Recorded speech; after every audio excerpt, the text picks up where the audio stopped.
Okay, so here's the thing. Yeah, the thunderstorm came like heavy rain and thunderstorm and lightning and thundering to a point where I guess it interrupted and killed off the recording here. So hopefully, we can continue on from here on out without any more interruptions. Um, Fortunately, of course, the other part that is saved up. I just have to find a way to put it together. But in the meantime, now let's continue on with this.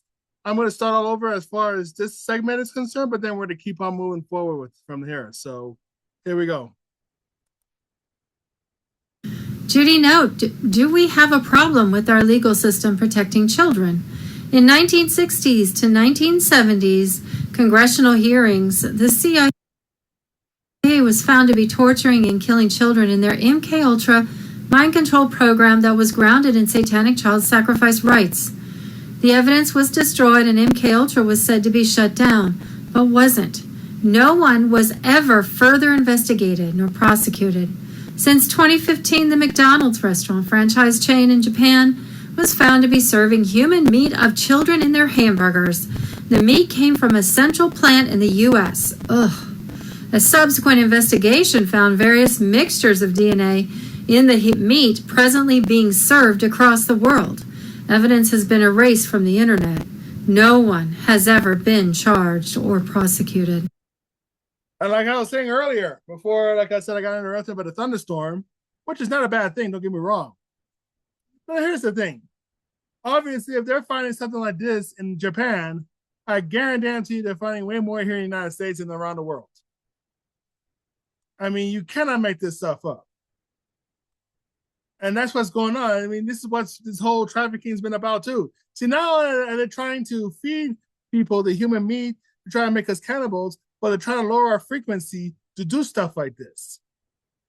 That's why y'all at least I gotta stop eating at McDonald's, because your frequencies are getting low when you start, whether you know it or not, eating child meat of humans. It's disgusting.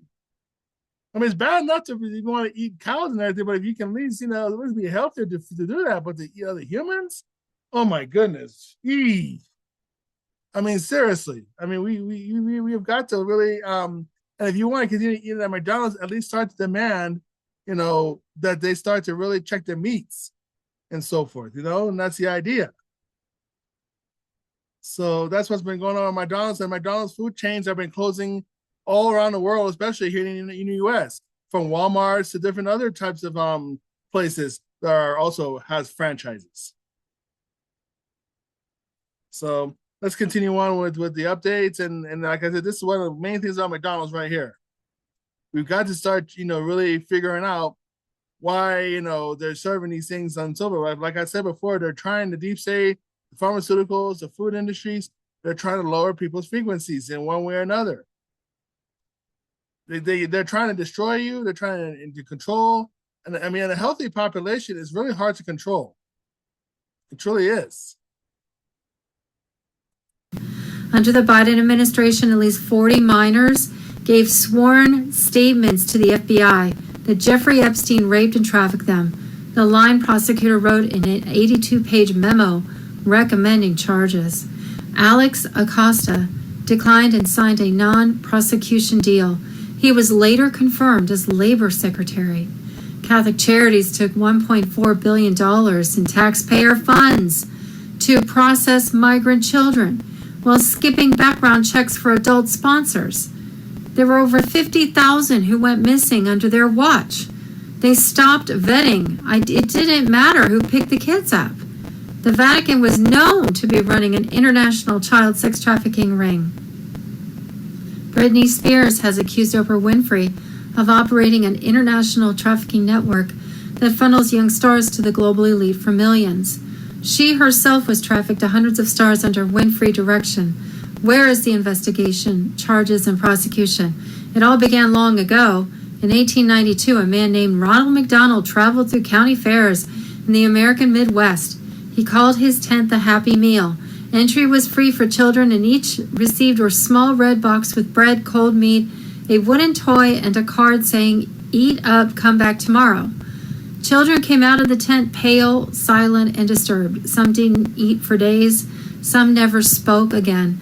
By the end of the summer, 12 children had disappeared in towns where his tent was set up. This is the real Ronald McDonald, and the last thing 12 children saw, the smell of fresh paint, the silence of the children who never returned home. In 1892, a drifter named Ronald McDonald toured fairs across the Midwest. Bright red coat, yellow waistcoat, white gloves reaching to the elbows, a painted smile so wide it seemed to cut his cheeks. He called his tent Happy Meal. The admission was free for children. Inside, the light was dim, and the air smelled of sweet bread mixed with varnish. Each child received a small red paper box with a yellow symbol painted by hand. Inside, a soft bun, a slice of cold meat, a hand-carved wooden toy, and a card. Eat everything. Come back tomorrow. No adult noticed anything wrong, but the children came out pale and silent. Some did not eat for days. Others did not speak at all. By the end of the summer, 12 children had disappeared from the towns where the tent had appeared. When the police searched his wagon, they found only a box of red paint, yellow fabric, and dozens of unused paper boxes. 20 years later, an advertising agency in Chicago bought an old fair poster to create a new mascot for a growing restaurant chain. They kept the name, they kept the colors, they kept the smile, and ever since, every time you see it, you are staring at the face of a killer. 20 years later, in 1912, a Chicago advertising agency began advertising the name, colors, and smile of Ronald McDonald. By 1940, the American fast food restaurant chain McDonald's was founded by the McDonald's brothers, Richard and Maurice, and has since grown to the world's largest restaurant chain by revenue. It used as its logo a clown that held the colors, smile, and name of the original Ronald McDonald. 24 years later, in 1964, a descendant of the McDonald clan and satanic ritual abuse CIA mind control survivor Linda McDonald won a successful lawsuit against the American Psychiatric Association for their role in her childhood abuse. The successful lawsuit resulted in 2 congressional hearings on the CIA MKUltra mind control program. Results of the congressional hearings and testimonies given at the hearings by satanic ritual abuse survivors were never released to the public. CIA MKUltra records were destroyed, and the program was said to be shut down. Although testimonies of CIA MKUltra mind control survivors continue to this day, that suggests the program was still being funded and run by the CIA. Since 2015, children's teeth have been found in McDonald's sausages, potatoes, pancakes in various Japanese cities. In 2015, Kushiro, Hokkaido, Japan, children's teeth were found in McDonald's hamburgers. There's the link to that news article. 2015, Kawachi, Nagano, Osaka, Japan. Children's teeth found in hashed potatoes. There's a link to that particular story. 2018, Kanazawa, Ishikawa, Japan. Kids' teeth were found in sausage muffin. And there's a link to that story. At the time, McDonald's Japan held press conferences, though it did not mention the causes of the human remains that were traced to children's teeth. They said the meat came from the headquarters in the U.S. and even tried to shift responsibility onto their customers. By 2020, a rabbi reported in a video on the internet, Rabbi Finkelstein gave an interview to a radio host in New York City, and he said a lot of stuff about how they put children's meat in the McDonald's hamburgers. And he was not joking. McDonald's was using human parts in their beef. He also said that the McDonald's Japan restaurants were supplied their meat by one central McDonald's plant in the U.S. A U.S. investigation of the meat supply company was quickly shut down. By April 2021, McDonald's will close hundreds of locations in Walmart stores. Some McDonald's restaurants were shut down during COVID in New York City, Kuta, Bali, and Victoria, South Australia. At the time, it was planned that the entire McDonald's network of franchises would be closed in the near future. CNBC reported that McDonald's would close hundreds of locations in Walmart stores as the pandemic changed shopping habits. The McDonald's family was known by satanic ritual abuse survivors to be high rollers in the Illuminati, members of whom have been reported to practice human sacrifice to their god Satan, mainly of innocent children. The above videos have been taken off the web, as has a video of the rabbi claiming human child meat was sold to fast food outlets and McDonald's. was the #1 buyer. This has been verified by satanic ritual abuse survivors to whom I have personally spoken. I've heard the video of the Rabbi Finkelstein talking about, So go ahead and jot this down real quick. I'm gonna give you 15 seconds. And if not, just go ahead and just I'm gonna continue on. You can keep it paused and then you can just write however you need to. I'm also gonna let me see. I could also put that at the very bottom too. Now, the others out there, the other sites that I didn't, you guys could also write down too. Now, it's not a guarantee it's going to work because I did test them and didn't work last time when I checked. So some of it has been, deleted or the website has been deleted or so forth. But let's see. But go ahead and copy this down real quick. And then like I said, I will definitely put that out there. Let me go ahead and make sure I write it down before I continue on. Because sometimes, with things like this, you have to ask yourself, wow, are all these websites just, corrupted just because they're trying to hide things or whatever? So at least let me go ahead and write this down real quick here. Let me write this down real quick here because I think it's going to be very important for y'all to see this.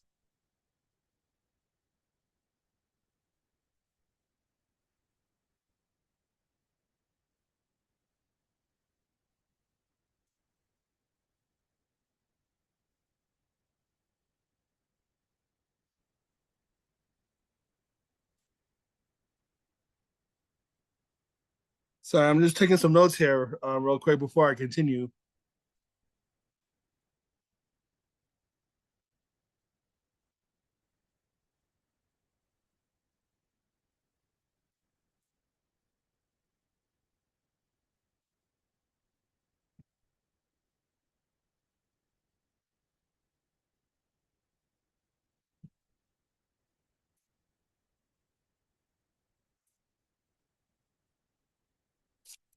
So give me just a few more seconds and then I will continue this, okay?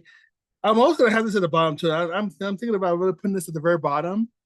Hopefully, like I said, the website works. I'm gonna go ahead and see if I can put this at the bottom.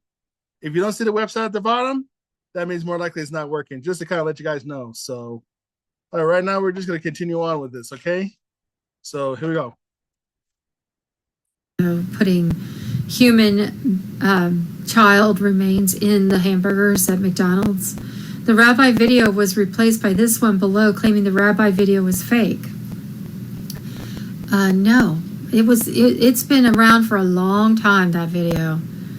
It's like 8 years at least. Just like the investigation into the McDonald's meat supply company was shut down in the 1960s and 70s, congressional hearings on Linda McDonald's CIA mind control would not release their findings. The closure of McDonald's restaurants did not happen either.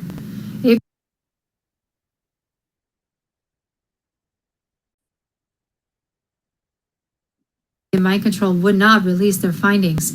The closure of McDonald's restaurants did not happen either. April 2021, McDonald's will close hundreds of locations in Walmart stores. Thursday, August 26, 2021. McDonald's chain closing globally. Human meat, body parts found in food. Okay, so basically, this is what I'm going to say here. Like I said. Sorry. Let's hold on. Hold on for a second.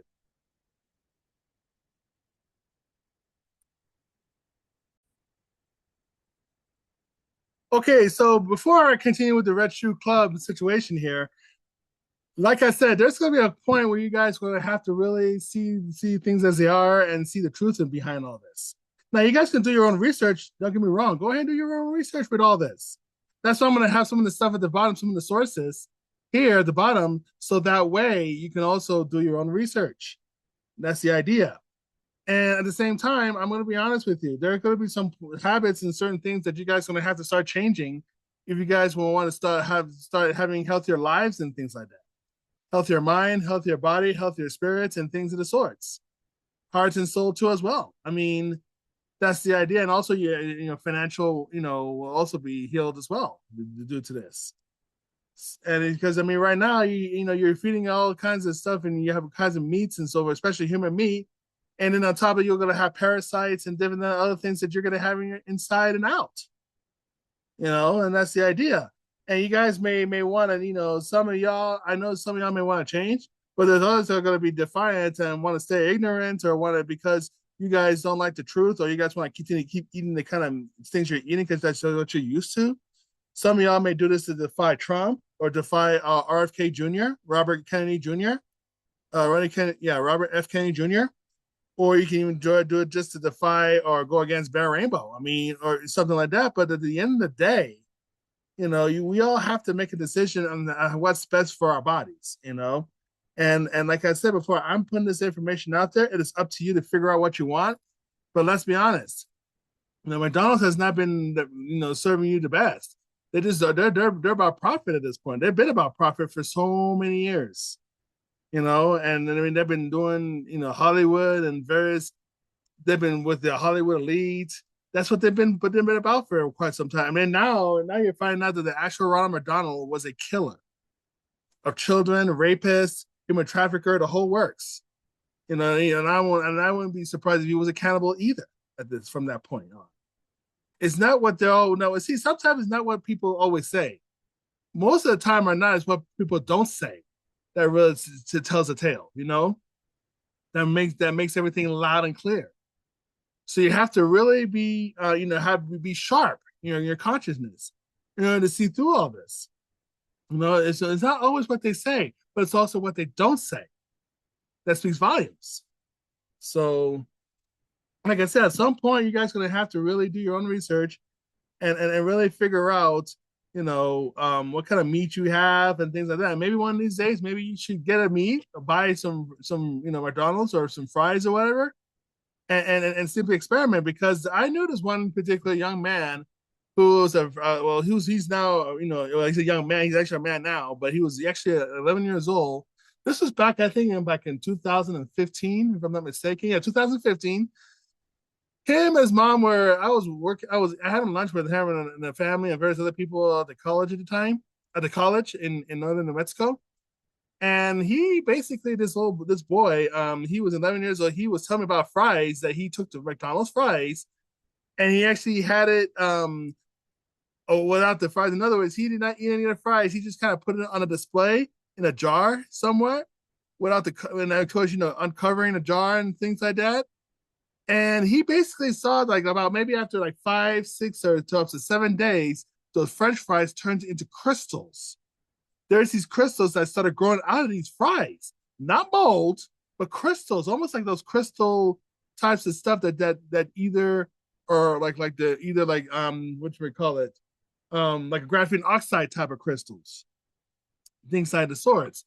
And so he basically was telling me about this, and I wish I would have seen it for myself. I would have loved to have seen it for myself, but then I didn't want him to put himself in any more danger by him without holding gloves or carrying it around and things like that, because you never know what are these things sometimes, these types of crystals that was growing from the French fries at McDonald's. I thought to myself, my goodness, I thought the French fries, I thought McDonald's were bad enough for the meat, but for the French fries, oh man. So, of course, I stopped eating McDonald's a long time ago, even before that. But after what he told me, and not just that, but his mom was telling the truth too, because his mom was also a nurse, one of the head nurses in the hospitals, and that's up in northern New Mexico, Espanola area, Los Alamos areas, and these kinds of things. You see, so for them to tell me these things, I'm like, wow. And then on top of that, I remembered, I also forgot to tell you too, I also took away the etheric parasites from not only the mother, who was like the head nurse, from her, but also her daughter too. I took away a bunch of etheric and mind parasites, etheric parasites, all kinds of parasitic entities. I removed them from them too. So since I did that, then that's when I stopped eating at McDonald's and things of the sorts too. All you have to do sometimes is just change your energy a little bit, or take out certain attachments from people that are not good for you people anymore. And then people start changing their habits. Now, it all depends. But now, that's a guarantee that all people are going to change that way? No. But there are people that could change once they get everything cleared up, their head cleared up, their spirit cleared up, their soul cleared up, everything within them that clears up from these entities, from these benevolent forces and attachments that are no longer good for them. Exorcisms and things like that are necessary at times, or just simply just energy cleanses are good enough to get you away from this. So that's how I'll let you know that. Now go ahead. I'm gonna go ahead now. Let's continue on with the Red Shoe Club, and this is just a brief video about this. So here we go. This could be disturbing, so just prepare yourselves. 300,000 children a year just here in this country, and we drain the blood and we mix it with a Passover bread, and then we throw the bodies into the slaughterhouses that we own, and we grind up all the bodies in the sausage and the hamburger. McDonald's is one of our favorite outlets, and the people, they eat it for breakfast, they eat their children for lunch. That's very interesting. I understand it, but I also know the bloodletting. I know that on your Passover, which isn't mine, that a lot of little children do disappear, and I do know that, and I know a lot of police departments and agencies have been informed, but you're very open. You're very open tonight. I'm very surprised that you're talking about the bloodletting of the little children, that you put their blood in the matzo balls, and that you eat it on sacrifice on Passover. Well, there was a goyim that wrote a book about it back in the 30s. I forget his name at the moment. But anyway, he wrote the book. People didn't buy the book. People don't want to listen. We've been doing this for thousands and thousands of years, since down to Adam's time. We take the children of our enemy, which is the white race, and we bring them to the basements in the synagogues, where we drain the blood and watch them die there. It's very similar to how we do the sacrifices that we do with the kosher butchering, and so we do that, and then we mix it with the Passover bread, and so we eat the blood of our enemies. And the bodies, we're not cannibals, so what we do is we take those, because we can make some shekels, and we give them to the slaughterhouses, and those are pounds and pounds and pounds of meat that we grind up in the sausage and the hamburger, and that's why we made those the most popular things, sausage for breakfast and hamburger for lunch. And so all the goyim out there are really eating their children. And even when we say this outright and tell you people, you don't believe it. So that's your problem.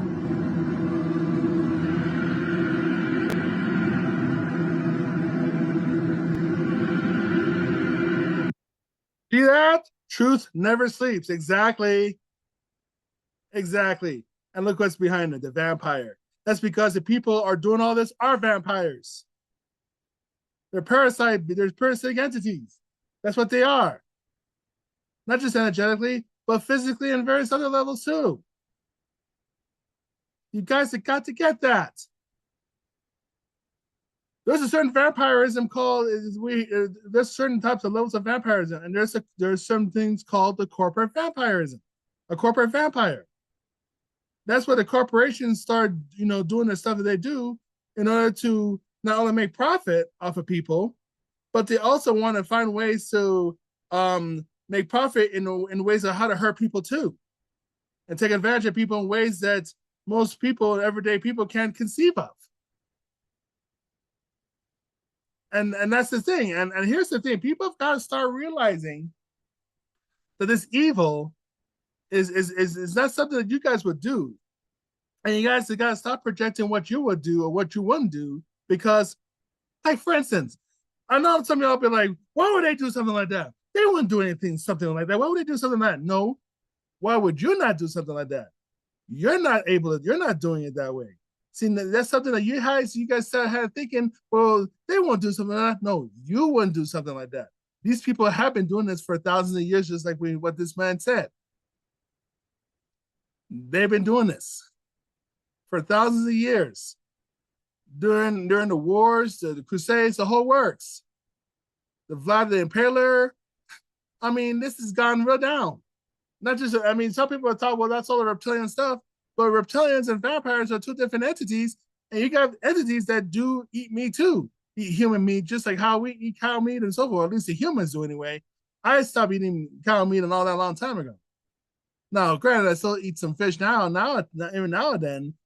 At the same time, I know what my body's capable of and what I'm not, and my mind is, and what I desire, what I don't desire. But like I said, this whole Red Shoe Club is simply the blood of the children. And then they make these skins of the children to make them these shoes. Like how people make shoes of alligators and gators and things like that, or snakes. Well, these shoes are from the skins of children that died. And they sacrifice and so forth. That's what this Red Shoe's about. It's really disgusting, really. Especially this one girl from Poltergeist, O'Rourke. I'm trying to remember her first name. She was actually sacrificed, from Poltergeist series. The little girl says that they're back or they're coming and that kind of deal. Yeah, she was one of the sacrifices that became her skin became part of the Red Shoes clubs, or the Red Shoes themselves. And if you guys start hating on me or whatever, that's fine. If you guys start loving on me and still loving by me for speaking the truth, that's fine. The bottom line is, you got to respect this information and spread it out as much as you can. That this is real stuff here we're talking about here. This is real stuff. Can't make this stuff up. Mouth and nose covered in blood. See? They're trying to program people to make this sound that this is normal now. It's okay. See, everyone's doing it, so do it too. No. Not happening like that. Absolutely not. Like I said, at some point, you guys are going to have to really make a decision on how you guys want to, live your lives from here on out. And diet plays a huge part of it, whether you like to believe it or not. Whether you like to believe it or not. I mean, am I the greatest? Sure, I eat better than most people, but I'm not perfect. But I'm sure as hell not eating McDonald's either. Let me explain that. You know what I'm saying? Nothing, not salads, nothing. Because the salads, oh my God. I heard all kinds of things are on salads, from bugs to larvae, and people who try to sneak in a bunch of shit into these foods, and y'all not even noticing it. No wonder y'all a bunch of NPCs and so forth, because that's what y'all have to be NPCs for you not to know these things. Your consciousness are not up. That's what's going on. Anyways, so by the way, go to memetrunk.com. Go to memetrunk.com. I'm gonna go ahead and have this at the bottom there as well, so you guys can check it out yourselves. I'm sure, and it's for micro news. So memetrunk.com. All right, hold on, I'll be right back.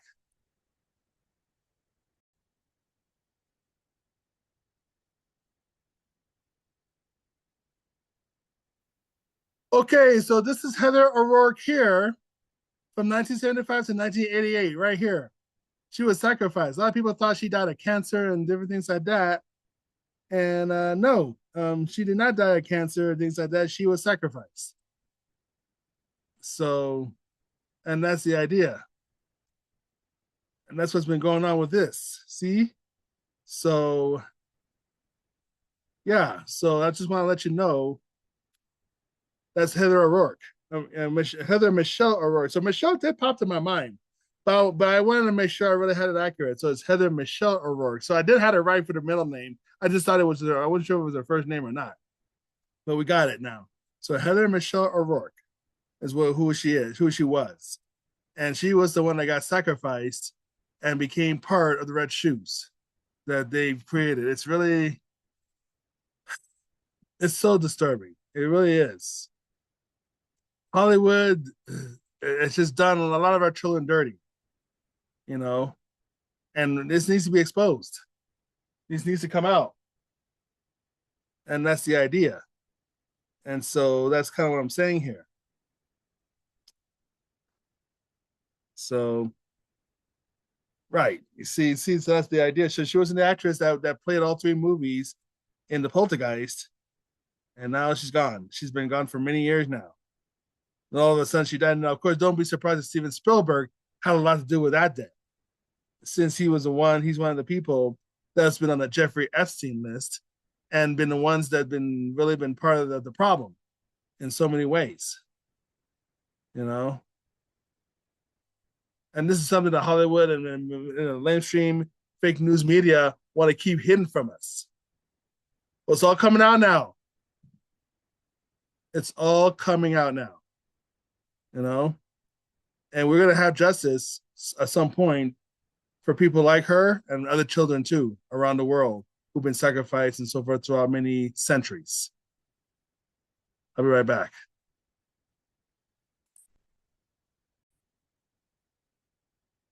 Once again, go to resulthunter.com for search engines that's going to be more, that are going to be non-biased and conservative running. So resulthunter.com. So go ahead and check it out when you get a chance and just start, have fun searching. Have fun searching. We're back.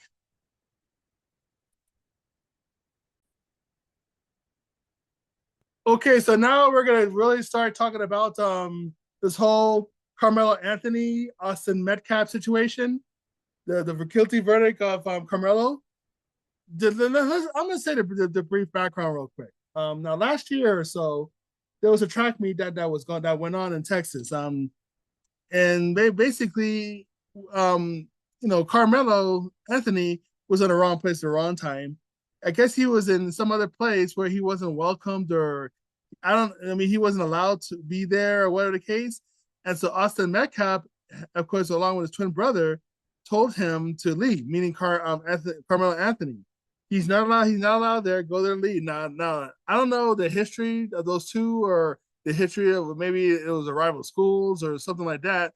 But Karmelo Anthony came with a knife. He brought a knife with him, which really, I mean, there's so many people. A lot of people like to say, well, so many people carry knives and so forth. But why? Why do you carry it? Why did he have to carry a knife? I didn't carry knives when I was walking around, when I was his age and things like that. And to be honest with you, I still don't carry knives right now, to be quite honest. I still don't. Because, for one, I'm very confident in myself that I'm protected no matter what. Anyone's situation can come. I know what I need to do to handle my business and to protect myself and protect those that I love. And that's the idea. But somehow, he came with it with a knife. And to make a long story short, he basically, Austin Metcalf and the various people were telling Karmelo Anthony to leave 15 times from what I was told. 15 times. Wow. And he still wouldn't leave. So the fact that he would not have, he didn't exactly get up and say, okay, fine, I'm out of here. He could have like stopped that escalation right there. But no, he was defiant. And then of course, Austin and them, were defiant in their own right too. They had a right to, because it was their area in a way. And he basically pushed Karmelo Anthony to leave. And he was saying, well, touch me again, see what'll happen. Another mistake. He actually made the threatening gesture, said, touch me again, see what I'll do. Rather than simply say, hey man, don't need to put your hands on me, okay? We can be cool. So put your hands on me, I'm gonna get going. Or, hey, why are you putting your hands on me like that for? I'm not doing anything. I'm not putting my hands on you. He could have escalated. He could have de-escalated the situation. Is what I'm going to say. De-escalate. And instead, he just be like, well, touch me again, see what happens. So, of course, he touched him again because he said something rude. And that's when he pulls out the knife and stabs him in the chest several times, killing Austin Metcalf. His twin brother had to hold him and lose, and whether they're fraternal or identical, doesn't matter. He held his brother, and his brother, I'm sorry, I'm getting a little emotional right now, but fuck, man. Seriously. I mean, I'm sorry, I'm getting a little, let me compose myself. The fact is that he didn't have to pull a knife and stab him. He could have at least have walked away. He could have challenged him for a fight at a different time, or it says, I'll have to fight you some other time. But I guess he had no outlet or whatever to fight the way I did. But it still does not make it excusable for him to pull out a knife and stab somebody. He could at least throw some fists or whatever, but even that could have gotten him to some problems. Even if you throw some hands or whatever. I mean, there are times when I was told this for myself, even from Rainbow at times, But I also have learned, through my higher guidance and things like that too, that hey, sometimes you just gotta walk away and not get into fights or not escalate conflicts or anything like that. Sometimes it's just good to just walk away and swallow your pride. And I think Karmelo had pride and Austin Metcalf had pride. Both of them had pride. But Karmelo Anthony pulled out the knife and did the murdering. And so my heart goes out to the Metcalf family. It really does, even a year later. And I didn't say this a year earlier because I was, I was basically talking about so many other things that I felt were more important in my mind at that time. And it still is more important, but at the same time, this Metcalf and Anthony is important. And at the same time, the media has really blown up to a point where they're really pushing the envelope with this. They're trying to create riots with this. They're trying to create all kinds of stuff to try to destate them or trying to start riots all over the country because of this whole Anthony Karmelo guilty verdict. I mean, it's so sad. And you got these grifters out there, these black grifters. It's just even black grifters, but you got the left at themselves who are grifting, whether they're white, whether you're Asian or whatever, or Hispanic. Those people within the plantation, the swamp, the hive mind. I mean, they're really pushing the envelope with this. Karmelo Anthony. I keep mixing them up, but it's Karmelo Anthony situation here. And you got these BLM activists coming all out of the woodwork and they're grifting of racism and things like that rather than teaching their kids to take responsibility, teaching their kids to be empowered, teaching their kids that, hey, maybe you could, or teaching them how to learn how to defend themselves in such ways that they don't even have to carry a knife, let alone pull it out to stab somebody. Instead of they get pushed or get shoved and things like that. To build them real confidence, not too much of that fear and having to watch their back over the white man or a cop or anything like that, but yet not watching their own ass for their own kind to kill them on the black on black violence. And that's the idea. You see, all this stuff, where's all this protest about black on black violence? Crickets. It's unreal. So today, like I said, I'm gonna go ahead and continue on now, start this video going with Amir Odom, because he really has a lot of good things to put on there. And I'm also gonna make my comment as well too. But like I said before, there's a point where you have to, know when to walk away. And granted, I'm maybe the last person to tell you that should be telling you that. I may be the last person that you may want to listen to. But hear me out what I'm telling you here. I'm here. I'm at home. I'm doing this video. I'm not in jail like Karmelo Anthony. I'm not dead like Austin Metcalf. Something to think about. As I'm saying, like I said, 51. That's how long I've lived. And like I said, I've been in a lot of fights back in the day. A lot of fights. But there are some of them, like I said, that I've been smart about certain things. I've had people trying to kill me. I had people try to do all kinds of stuff to me. Psychic warfares, the whole works. And I'm still here. Because I know how to fight, but I also know how to fight in ways that are smart and ways that, I know that I can have the tide come to my favor or a favor for those that are around me. A lot of people just get in fights and they don't know whether the tide's going to turn against for them or not. And people don't know how to choose battles wise. And then you have all these people who are emotional, who are selectively outraged. It's pathetic. It's really bad. So now I'm going to go ahead and get this video started. I'm going to share this. So here we go.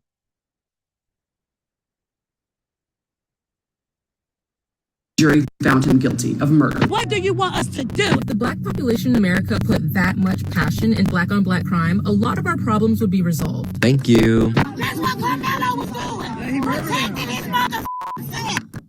Karmelo Anthony was recently found guilty of murder and sentenced to 35 years after he fatally stabbed Austin Metcalf at that high school track meet. Now, what started as an art...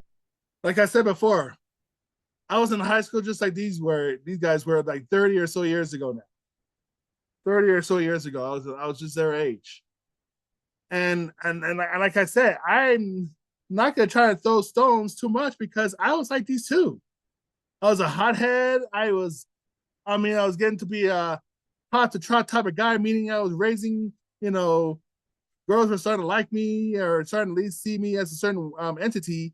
And then people were starting to say, oh my God, you're getting buff. And I was working out. I was starting to really get confident in myself in my own way, you know? So I can understand that this type, but at the same time, at some point, like I said, as you grow up and actually mature, you start realizing, wow, you know, I'm glad I did this, but I'm also glad I didn't do this one or whatever the case. I didn't make certain choices. And I made my bad choices. Yes, my bad choices has cost me a lot. It has. I'm talking about from when I was really young and so forth. And I made some bad choices, but you know what? You live with them, you grow from them, and then you do your best to get better as time goes along. So I'm sorry, I'm gonna continue this now. Argument under this track tent quickly turned into the nation's most biggest criminal cases that sparked a lot of debate on what self-defense is, justice, race relations, how media is covering this, and so much more. In this video, we're breaking down what happened, what the jury was talking about, and how the court case went, and then also how this is being received from both sides of the aisle, whether it be Austin's side of the family or Karmelo Anthony's side of the family. So if you like this kind of content, be sure to subscribe. Let's get right into this video and see what is going on. This is what's going on. Austin is dead. Yeah. He's the victim. Austin Metcalf is the freaking victim. He is the victim. And I think no matter how, as we get into this video and we hear a lot of different thoughts about the case and what's going on, at the end of the day, Austin is gone. It is unfortunate. It is sad. And I feel for his family and everything that he's gone through. Now, obviously, do I have my own opinion? Do I have some thoughts on how this maybe could have been avoided and like lessons looking at what went down and how crazy this all happened? For sure. But that doesn't mean someone's condoning what happened to him. No, it is sad. It is unfortunate. And I'm glad justice is finally getting served for him after this case has been wrapped up. They've gone through everything. Like, I'm glad the decision has been made. I'm glad Karmelo's being dealt with, and I'm glad that, you know, Austin's family can have some rest over this. But this lady has a point in that I think people are getting too washed up, especially Karmelo camp, in that, oh, there needs to be justice for Karmelo and yada yada and free Karmelo. He's a victim, he's a victim. No, the victim is who's like. You know, like I was saying earlier, I'm gonna say this, like I said, Austin Metcalf was white, obviously. If it was another black guy that he said, you won't be hearing any jack shit about this at all. At all. So y'all need to miss me with this, because I would still be just as angry if you would have killed a brother like that. And let's say his own brother being, you know, if it was another black person that he killed, and then his brother or sister, whatever, had to held him dying in his arms and everything, I'd be just as upset as I am right now about this. Nobody needs to be killed in that way. It's ridiculous. I mean, you can fight it out, you can get in the ring or whatever if you're gonna fight, or at least if you could do it smarter that way. But no, most people won't do it that way anymore. It's pretty damn sad to be if you think about it. And as a result, somebody's life was taken. But like I said, you would not be seeing all this, you know, outrage and such if it was another brother that Karmelo Anthony killed. And that needs to change, guys. That needs to change. I'm gonna continue. If it's gone. That's the unfortunate truth. Regardless to what his verdict would have been, whether it had been manslaughter or murder, Austin is the freaking victim. Yeah, and we actually have that verdict now. Karmelo Anthony again gets 35 years for track meet stabbing murder.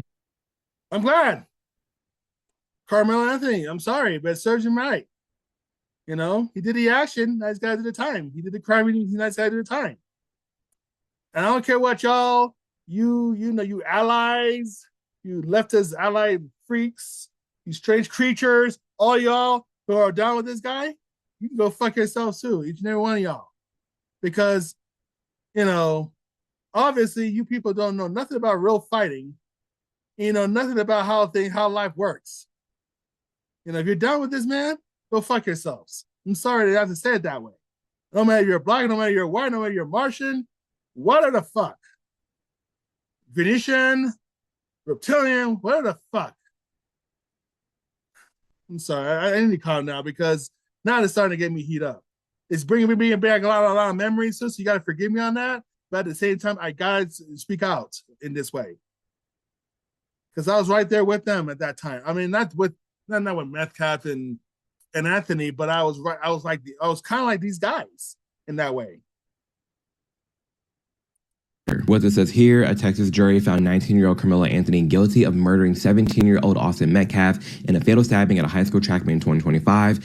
Anthony had alleged that he acted in self-defense, but jurors rejected that claim. And obviously, this case has gained a lot of attention from both the left and the... Let me say this real quick. Bullshit, it was not self-defense. I'm going to just say right now, it was not self-defense. Because if it was self-defense, for one, unless his life was really in danger, or unless he was getting really ganged up and so forth, beat up or whatever, that's one thing.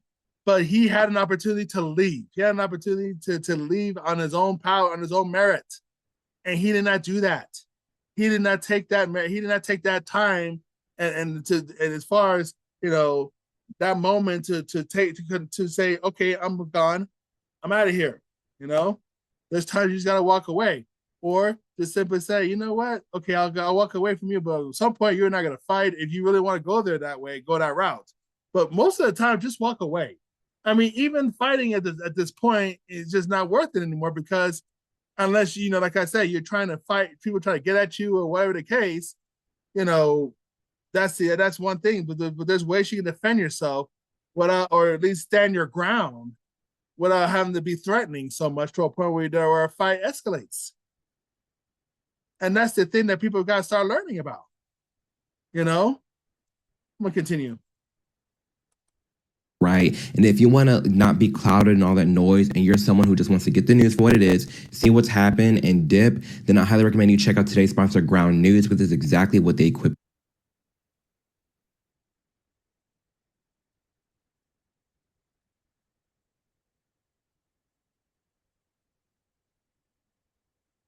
Sorry, hold on.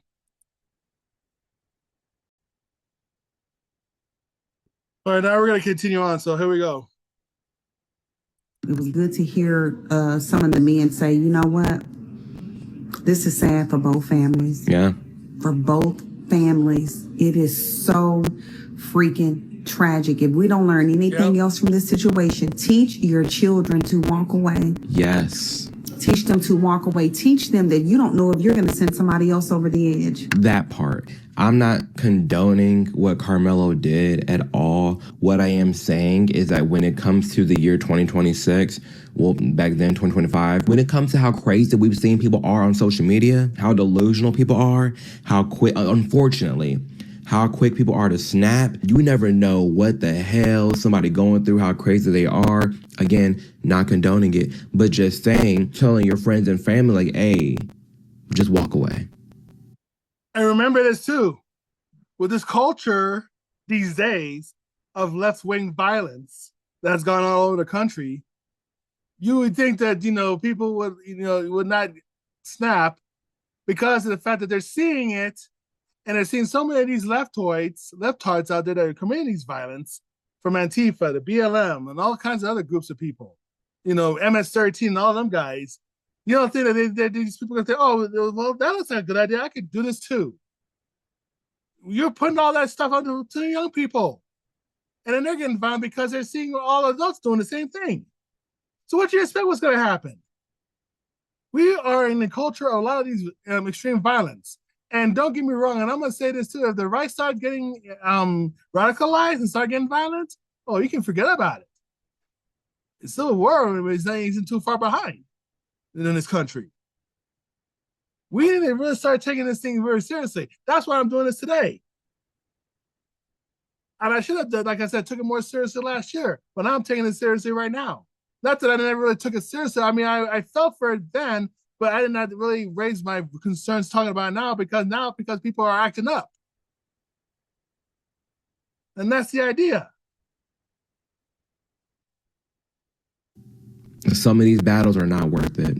They're not. Like, if it's that crucial, if it's that serious, call a security guard. Let someone else handle it. But, like, if you got someone that you see is agitated, that you see is disturbed, that you see is saying, touch me and find out what happened, or you like, just not listening, acting irrational, just being crazy. Like, don't engage in that. Don't. Again, not condoning what happened at all, but just saying, for you, for your own sake, for your own agency over your own body and life, you don't know what the hell somebody going through, how crazy they are, and sometimes it's just not worth pressing someone. It's just not. You don't know if your actions is going to send somebody else over the edge. It doesn't mean that it's your fault that you sent them over the edge.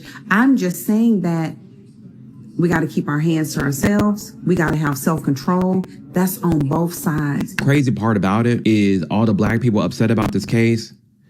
You know how many black folk done died in Chicago, Memphis, St. Louis, Detroit? And it's crickets, national coverage crickets. But because it's a race thing, because it's white versus black, people are super invested and they're just like, oh my gosh. And that's the frustrating and annoying part. It just is. But I do agree with this woman in that it's sad. Like, the victim is Austin Metcalf. He is gone, he's deceased, and it is unfortunate. But there is some learnings from this as far as how we go about our day-to-day and what we engage in, how we engage in it. And not to say it's so much your fault what happens to you, but just to say you never know what can happen. What do you want us to do? That's right. What do you want us to do at this point? What? I'm lost for words. I don't know what to do. I got 5 boys. I don't know what. I ain't got nothing to tell them no more. You can't walk away no more. Rest in peace, Trayvon Martin. Let me ask you that. Okay.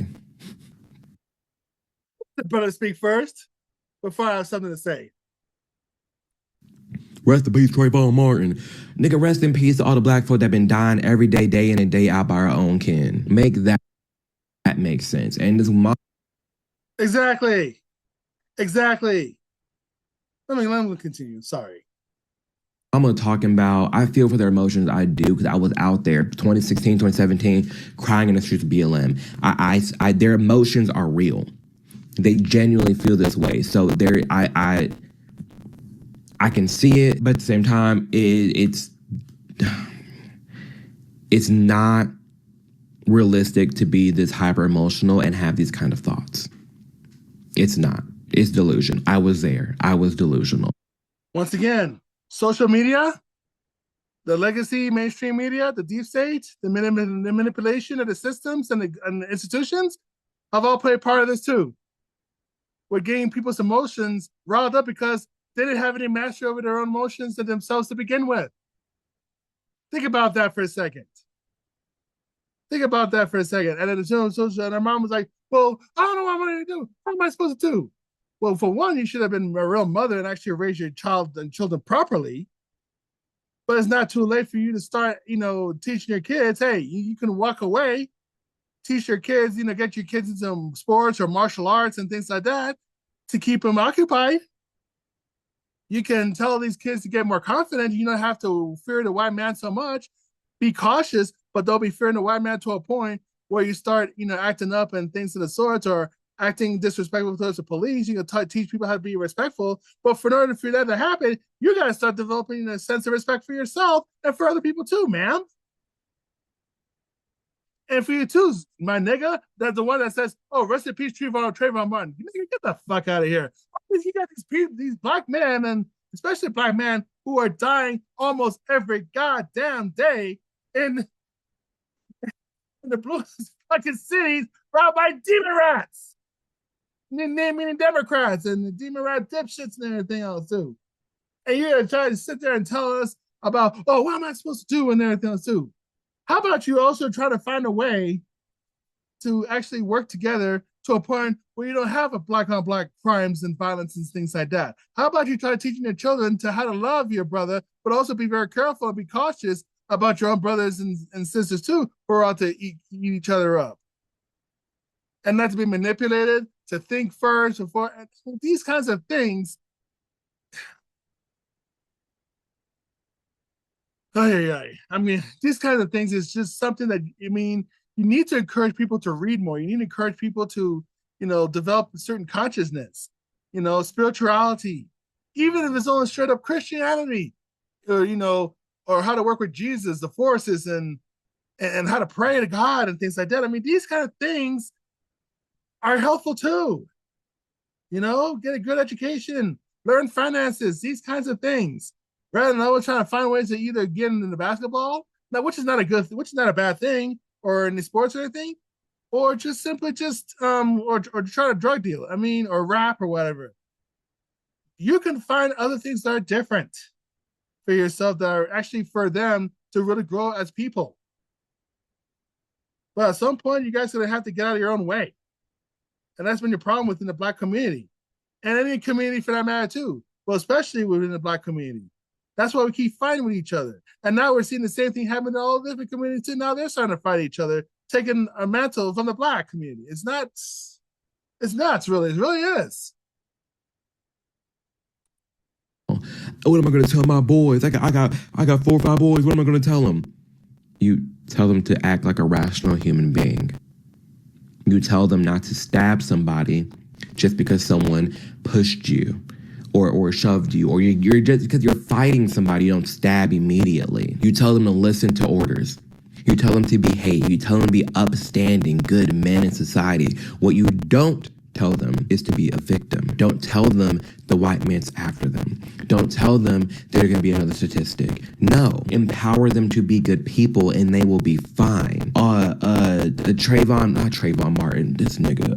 Anthony was not a good person, not an upstanding guy. No. An upstanding good guy does not just sit here, have a knife in his backpack, immediately ready to No, that's delusional. And this type of anger, this type of rage, what am I going to do now? You lead. You be a good mother. You don't have to be this irrational. You don't have to be this emotional over this. It's uncalled for. He was not an aggressor. Karmelo was not an aggressor. He was minding his damn business when the boys came up to him. Once again, these types of people are enabling the problem by not facing the truth of what really happened.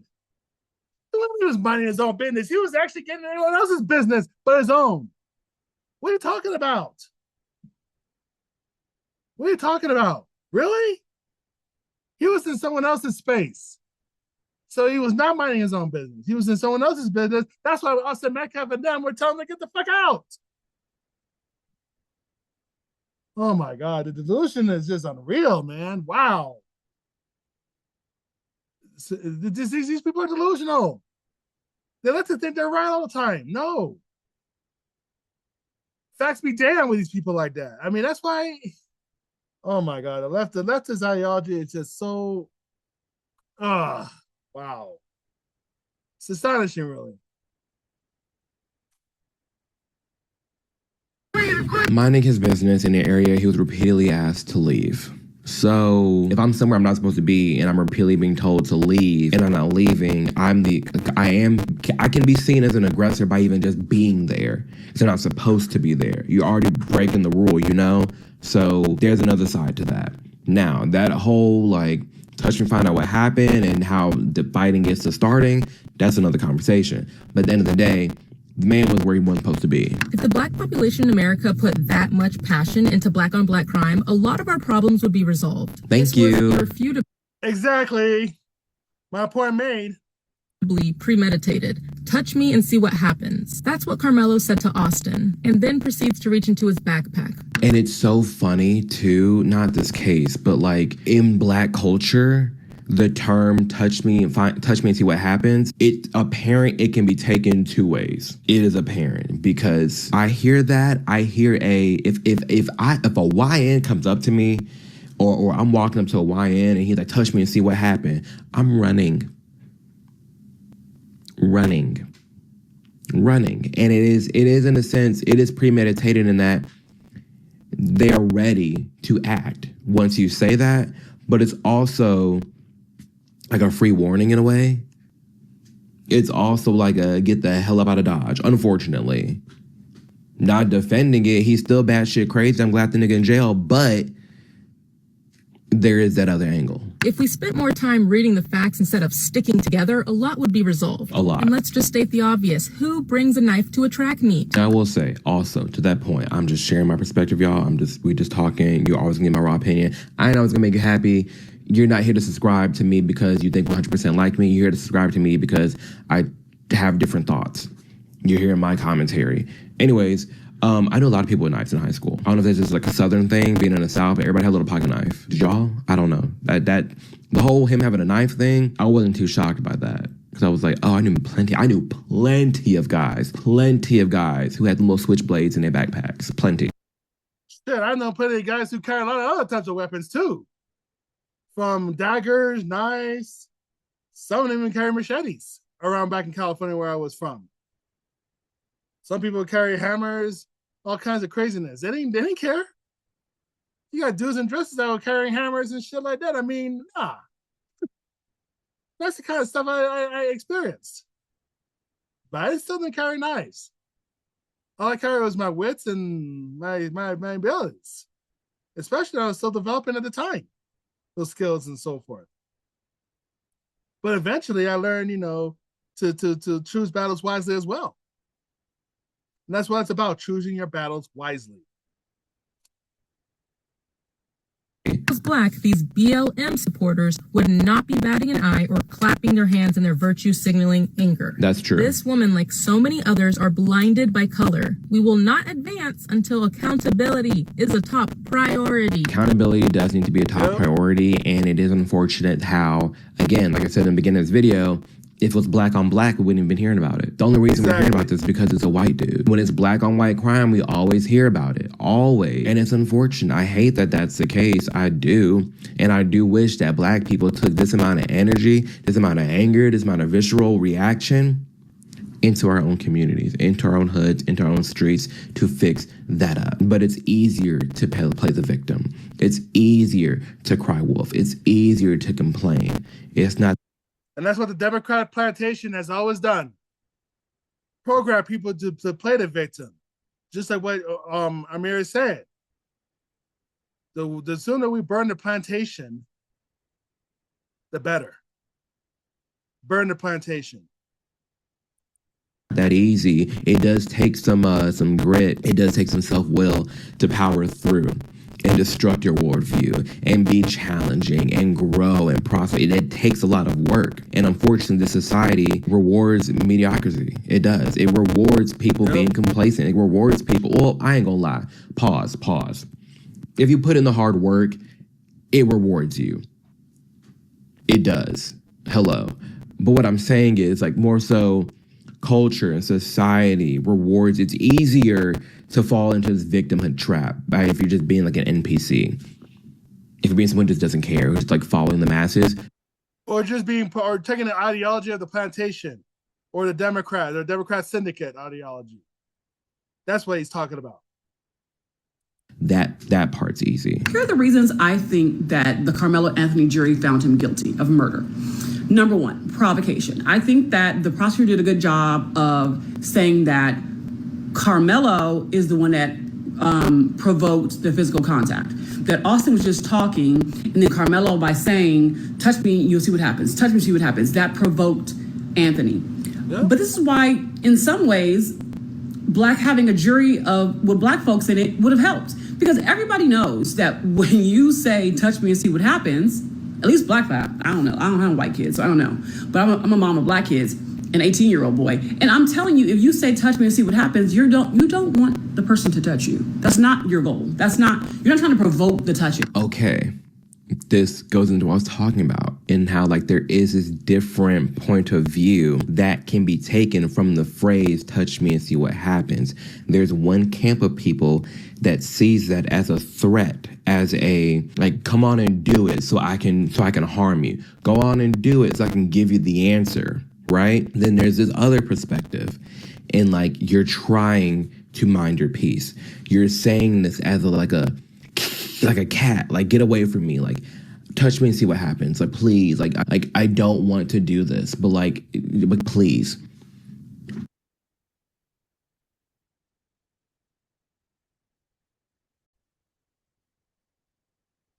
Listen, before we continue this, let me say this.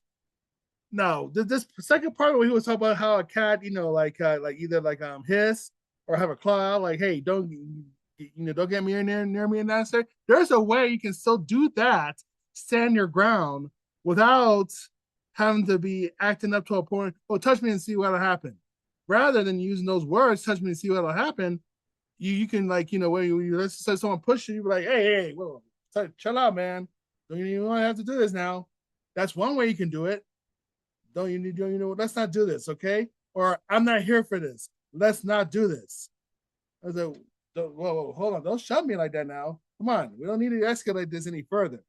And then I would have walked away or whatever the case. Or for worst case scenario, let's just say if you're, you know, fast enough and someone tries to shove you, you can move their arm out of the way and gently or quickly just shove them like this. Or you can just get their arms and then just shove them like 45 degrees away, just enough distance to keep you and the person at a distance. You can do it in any way, shape, or form. You know, that's how you do it. But or stand your ground by saying simply, okay, fine, I'm out of here. Don't need to be pushy. I'm out of here. Sorry. Bye. You know, or, you know, so forth and something like that. There are many ways you can be about this or have this hissing sound as a warning without, you know, really escalating it further, because if you those words will touch me and see what'll happen, and that other, you know, narrative that the persons are being aggressive or make someone else aggressive to want to come after you, and then you want to do something and you do, you know, it just creates something. It just creates more and more conflict. At least if you say it a certain way, hey man, you know, don't need to touch me or something like that, or no, this is not necessary, okay? Or you just words that'll kind of keep him kind of like at bay a little bit, but not to a point where he's gonna escalate it. That's what I'm saying. There are ways you can still stand your ground without having to be so offensive to a point where it starts attracting more conflict and or pour gasoline to the fire, so to speak. That's what I'm saying here. You know, but instead, touch me and see what happened. Then he comes out and he pulls a knife. No, he did that. That really tells me that he did not have enough confidence in his own abilities to handle anything without having a lack of self-control, and had to pull a weapon and stabbing and killing somebody like that. You know, and that's just it. And then his parents and various people within the Black community are enabling this problem rather than facing up to it and having some accountability for themselves as well as for their son or Karmelo themselves in general too. You know? And this sister here, I mean, I think she's overanalyzing a little bit too much, but she's made some good points.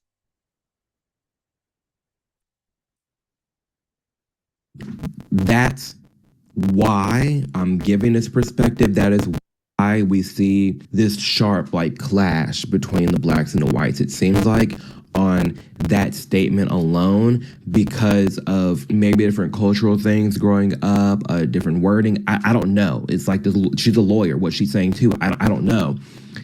It could be just a cultural thing, but you can take that phrase different kinds of ways. And I do think that part's interesting, at least. Work them off. You're posturing in order to make them scared. Like, I'm so tough, I'm so tough. You don't actually want to invite that physicality. The boy is 6'1", 200 plus. So I think that the jury could have found that because Karmelo provoked him, then that he can't claim self-defense. The second reason I think that they probably found him guilty of murder was because of force disparity. Now, the prosecutor talked about that too in their closing argument, which is you push someone and then someone pushes you and you use a knife. You have to really explain the force disparity. Why did you ratchet up the aggression from a push? Why did you push back?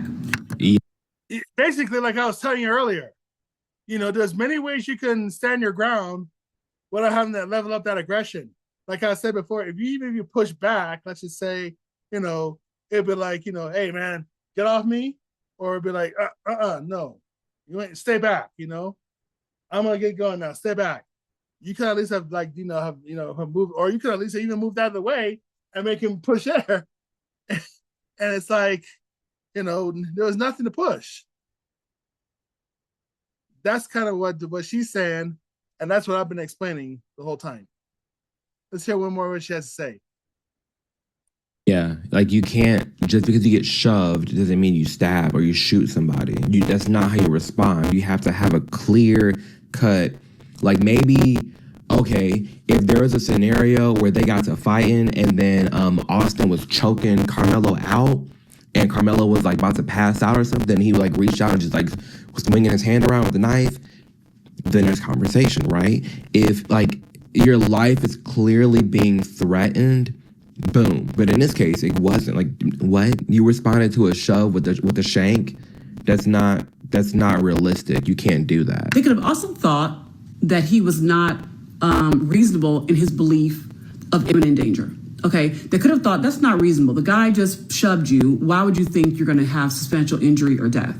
That could be their reasoning. It was not reasonable for you to respond that way. It was not reasonable for you to actually believe that he was going to cause you death or great bodily injury or serious bodily injury, substantial bodily injury.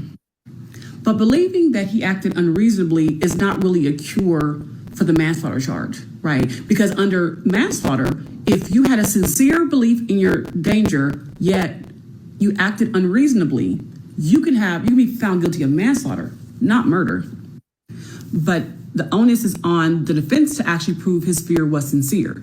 Now, it appears they'd have, given his behavior after it happened and how he went to an adult and how he said he put his hands on me, right? It appears that it was a sincere belief. Now, the question of reasonableness is one for the jury. They could find, yeah, he was sincere, but it was unreasonable. The dude was not about to kill him or like break his face, right? And that is how they could have came to a manslaughter. It does not explain how they came to murder. Okay, she's getting into the whole murder versus manslaughter thing. My opinion is that, again, Austin's gone. Rest in peace. This is sad. I don't think this is doing anyone justice in going the back and forth between in and out of this case when at a high level, it's clear this guy did the most stabbing him. You cannot do that.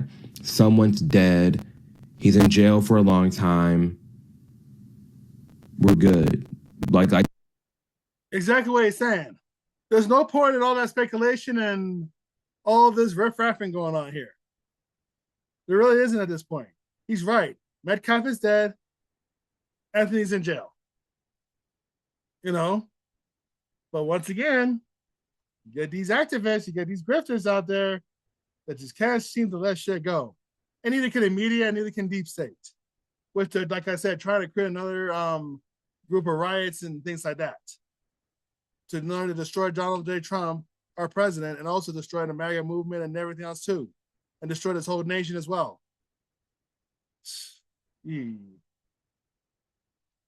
This should, like, it's good. Like, what happened, squash it and move on. But for some reason, that's not being the case. Because as much as some black folk out there want to argue between murder, manslaughter, this is not fair, this is not fair, this is not fair. Again, can we put this amount of energy, can we put this amount of research into our own communities? Exactly.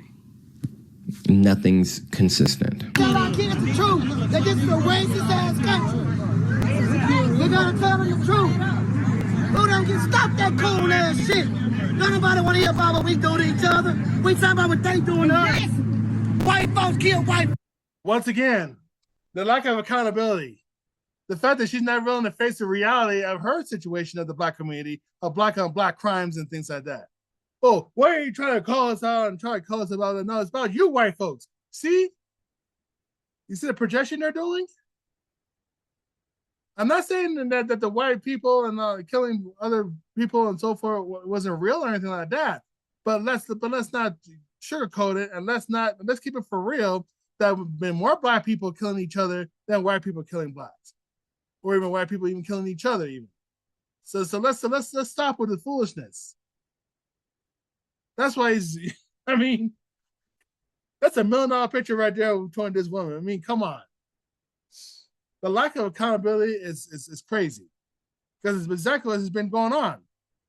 All this finger pointing and everything else too. The grifting is unreal. Mexicans kill Mexicans. First off, I know them titties heavy.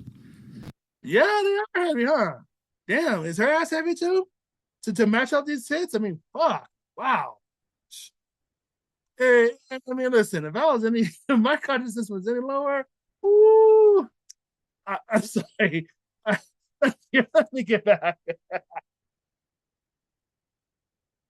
What I've been asses. I'm sorry. Let me get back. Let me get back. I'm being a man now. I'm being just a typical man. Let me get back.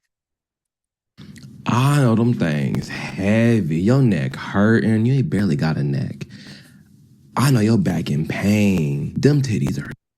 I know I can heal it. I know I can heal that back.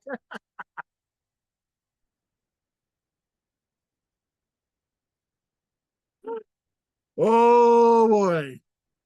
I wonder what happens if I actually get a chance to heal her back, heal her soul, and so many levels of her. She may never be the same again. Oh my God. Okay, let me stop.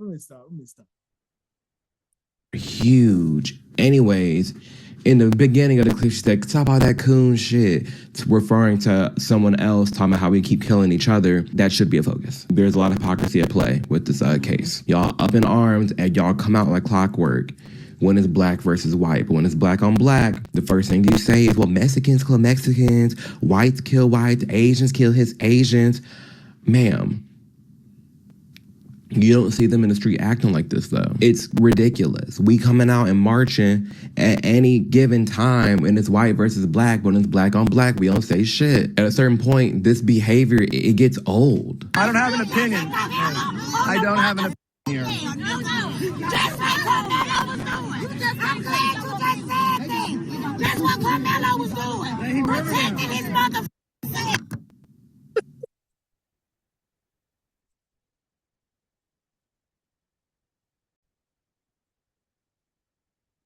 Oh my God. What did I say about that? That's just how unhinged, I mean, people are these days. Not just black folks, but so many people these days on the left with the leftist ideology. This is what this is what a brain on the Democrat syndicate, the leftist ideology can do. This is a brain on drugs or whatever. I mean, oh my God. This is what the leftist liberal ideology. This is what the leftist liberal lunacy will do it with you right there. This is an example of it. That reaction of his, oh my God, it's priceless. Oh man. Okay. We're just gonna end it here, folks. It is unfortunate what happened in this case. It is sad that Austin is gone. It's unfortunate that Karmelo acted like that and was acting. It's unfortunate when people are just stupid, and Karmelo was stupid. You don't just respond with a knife. You don't. Are there some things that probably could have gone differently? For sure. Are there things that Austin did that, there's some other people out there been saying, like, yeah, I wouldn't have done so and so? Yeah, hindsight's 2020 though. But like that black girl said in the beginning of this video, one thing we can learn from this as we go on is just be mindful of, we don't know where people are at in the year 2026. Not condoning how crazy people are, but bringing back that self-agency and picking your battles.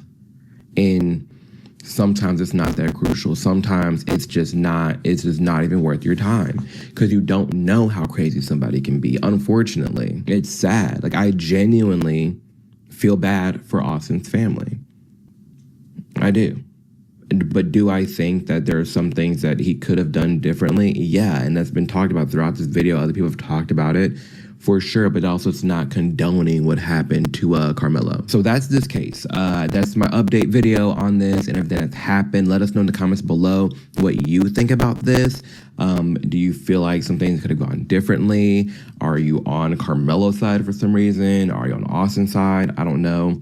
Let us know in the comments below. And aside from this video, I just want to talk directly to you. I hope that you're doing okay.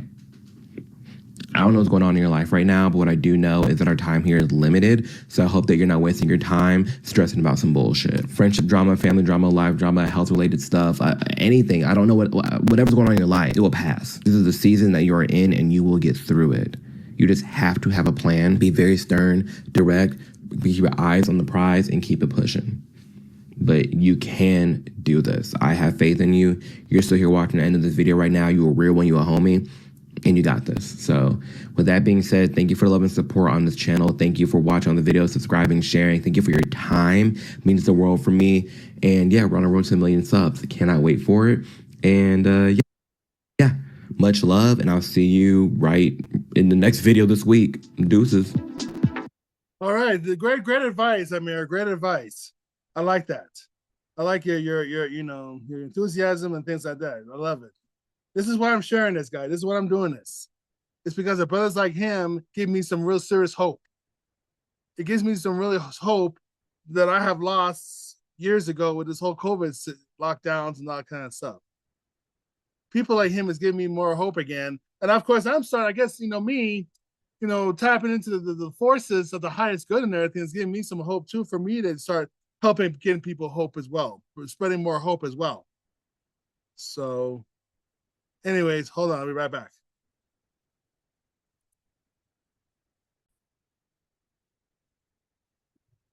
Okay, so this particular young man right here, I just saw him just today, actually. I just ran into him in this video. And I supposedly I guess he's about to talk about his stepfather. This racist was my stepdad. Oh my God. So you mean to tell me that one of these people out there now has a stepchild that is now talking about this? Now, I don't know, what something told me was to play this anyway in my own spirit. I have never seen this before, so I may be in for a surprise. I don't know. You're definitely in for a surprise, obviously. But let's see what's this. I mean, now I think I've seen this particular gentleman before in other outlets and things of the sorts, and other content creators that feature this particular fella. Let's see now what Brandon Jamal has to say now. You heard what I said. Get out the road, please. You still Y'all, believe it or not, this racist is the man who raised me. Hold on, bring this back. I'm gonna push you if I get close enough. Oh yeah, right? Yeah, I keep hearing that shit.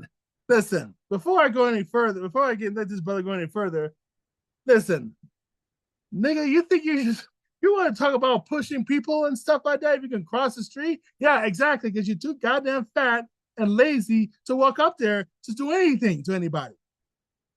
Oh my God. And then he's just, so all you can do instead of wear cracker all the goddamn time, like a goddamn parrot. I mean, God, it reminds me of, you start to remember a parrot now with yourself. I mean, oh my God. Anyways, you're too fat and lazy to walk across the street, do anything. And you got police there anyway, so give it a rest, man. Anyways, let's see what he has to say here now. Push you right into that crack. You heard what I said. Neanderthal, I don't give a what you say. Get out of the road. Get out of the road, please. Get out of the road, please. You still a you're a mother. You're a you ain't gonna get me. They've been trying to get me, and you ain't gonna get me. It's nice to know that he hasn't changed. I remember the first day I learned that my stepfather was racist. We were in an airport. My little brother was 2 going on 3 or 1 going on 2, right? He took us on a beautiful family trip to Biloxi, Mississippi. Like, my mama had been begging him for a vacation. So he took us to Biloxi, Mississippi. I don't doubt he probably had some business there or something, and he was like, here, you know what I'm saying? But like, Biloxi, and I mean no disrespect to Biloxi.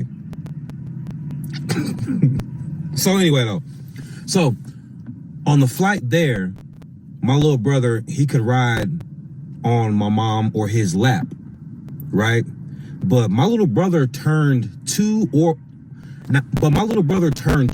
he turned 3 while we were in Biloxi. And the airline rules said he had to have a ticket because of his age now.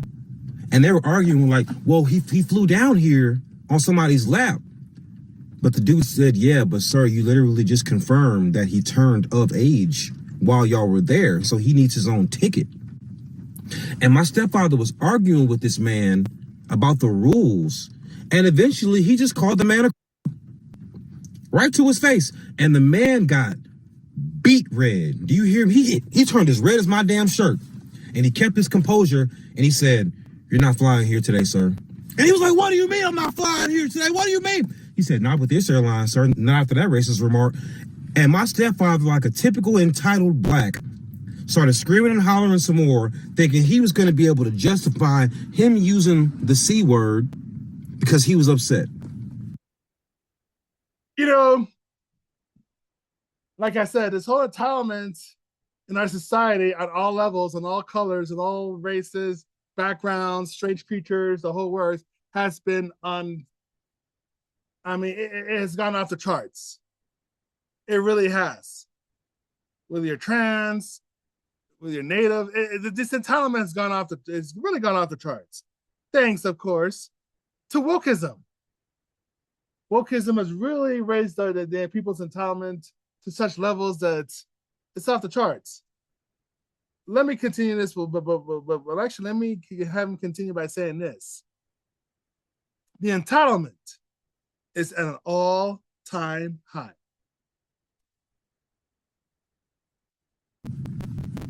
That's the man that raised me. As you can imagine, I had a lot of unlearning and relearning to do to become a functioning adult. He's also squiggly, if that helps anybody with his why he's so hateful. You know, them squiggly brothers be hateful. You need Jesus, Jacob. Only good is a dead. Only good is a dead. You know what really bothers me about this whole thing? I swear, I had never heard him say this before. But in my mind, I've been having visions of him, believe it or not, saying the only good cracker is a dead cracker. And oh my God, here he is saying it right there. Unfreaking real. Oh my God. Wow. My ability is starting to really expand. My consciousness is getting to a point where I'm reading fools' minds like this. After the fact. Who knew? Ooh, wow. Yeah, I'm picking up too much from people these days. I mean, yeah, I'm protecting myself, don't get me wrong. But man, I'm leaving myself way too open sometimes too.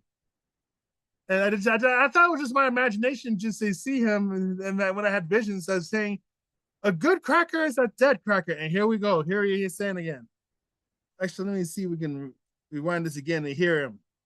Listen to this carefully again, because this was from my vision about a few days ago from this fool right here. Oh my God. Is a dead. Only good is a dead. Only good my God. Is a dead. My visions, boy, they didn't.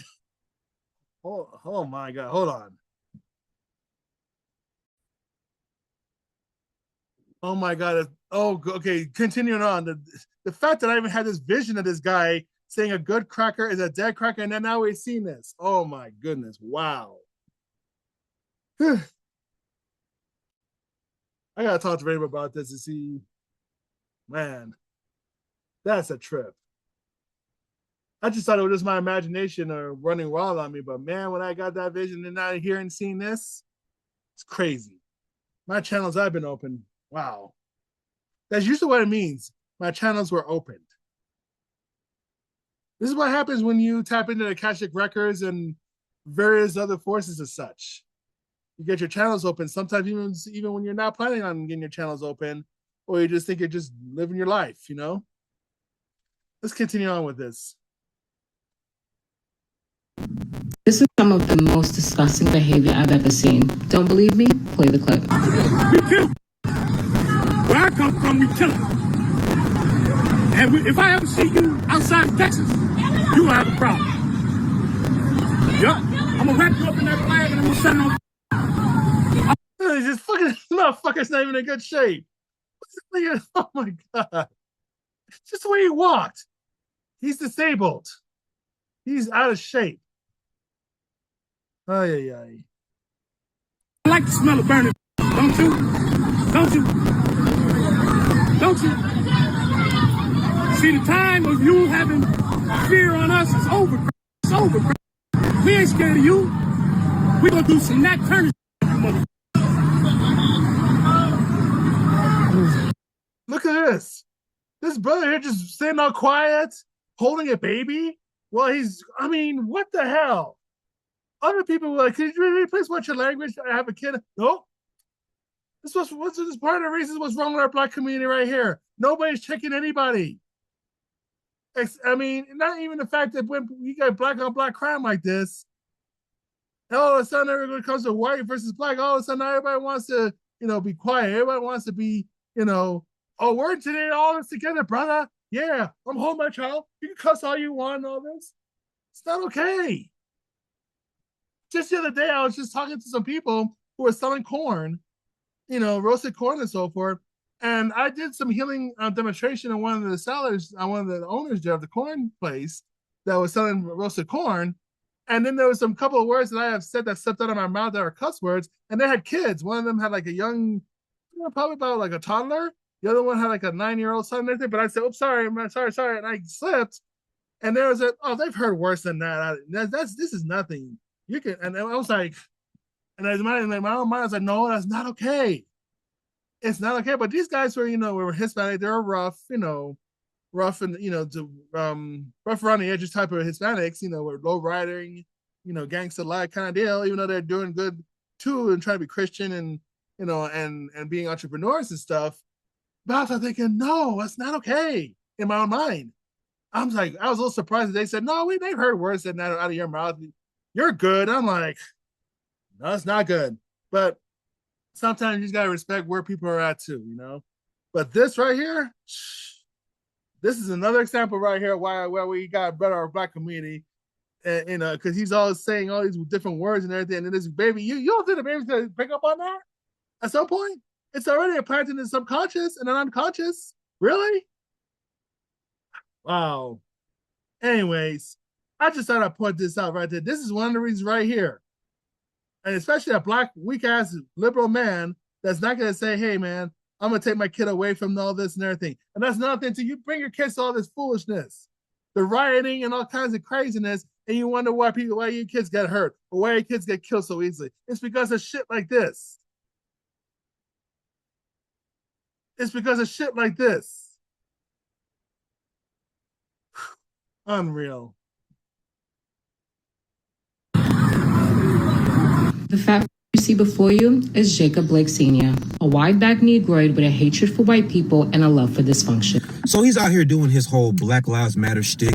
He's been grifting the BLM folks ever since his son got shot. And if you don't remember, his son was Jacob Blake, who got shot in the back by police in Kenosha, Wisconsin a long time ago. Do you remember when the Milwaukee Bucks protested a playoff game? Yeah, that's his son. My former stepbrother. Jacob is clearly... What the frick? Are you serious? Wow. Jacob Blake? Dang. I feel for this Brendan. Man, I feel for this brother. He was barely not even involved, but he was part of the family that was the cause of all these problems in 2020. No wonder my spirit has been led on me to tell me to watch this video. Or not just watch this video, but to share this video while I'm watching it too. At the same time. Y'all are learning about this. If you're learning about this the first time, you're learning about the first time as I am on this one. Wow.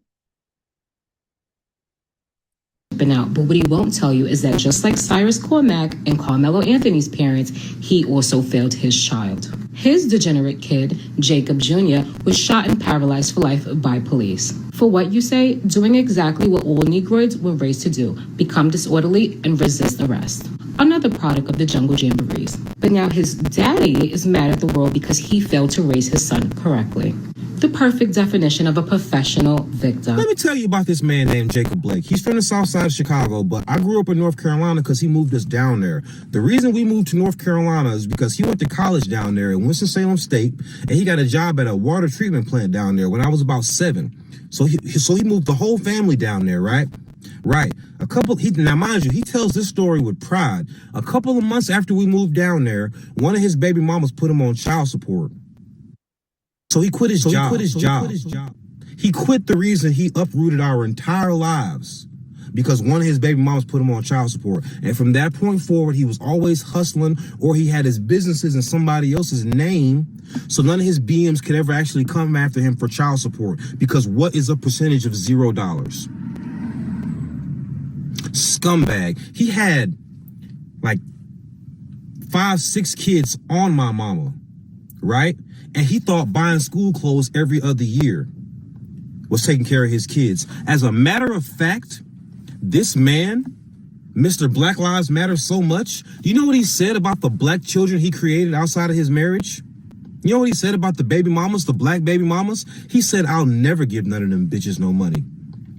He said that shit all the time. You feel me? All the time. That was his catchphrase. "I'll never give none of them bitches no money." And with black men like this, and I mean, who the hell, you want to talk about missing fathers and everything? Yeah, but yet you have fathers who don't know how to be men. Yeah, these black men who are fathers in their children's lives that don't know how to be men. What good is having a father if you got men like this that don't know how to be men? Make that make sense. Like I keep telling you, miss me with this whole fatherless in America kind of shit, because we need men. We have menless America is what we're really not fatherless. Let's get that one right. Let's get that one right. As a matter of fact, Jacob Blake Sr., his degenerate kid, Jacob Jr., his son, the one who was shot, Jacob Blake Jr., and he's Jacob Blake Sr., that's actually false reporting. You see, blacks don't do any research when they report on things when they want their narrative to stick. His name is Jacob Blake III. His son, who he had illegitimately, when his mama named him the same thing as him, this arrogant bastard didn't give the baby mama permission to name him. So he's not Jacob Blake IV. I have another brother who was born like 12 years later from my mom when they was married, and he named him Jacob Blake IV. So this arrogant bastard has 2 sons named Jacob because the... Oh my God, man. This is, wow. No wonder my spirit is allowing me to share this video here. I mean, I knew this is going to be a controversial video I'm about to make, but this is getting deeper, guys. This is really getting deeper than I even anticipated. Wow. Let's hear more. And share this video, guys. Share this video. The first Jacob's baby mama didn't get permission. And then to spit in that Jacob's face, he named the new son he had with his wife, Jacob, and gave him the title. So, of course, Jake was surprised when he got shot and he woke up in the hospital and you were there. Because during his childhood, that's not what you were.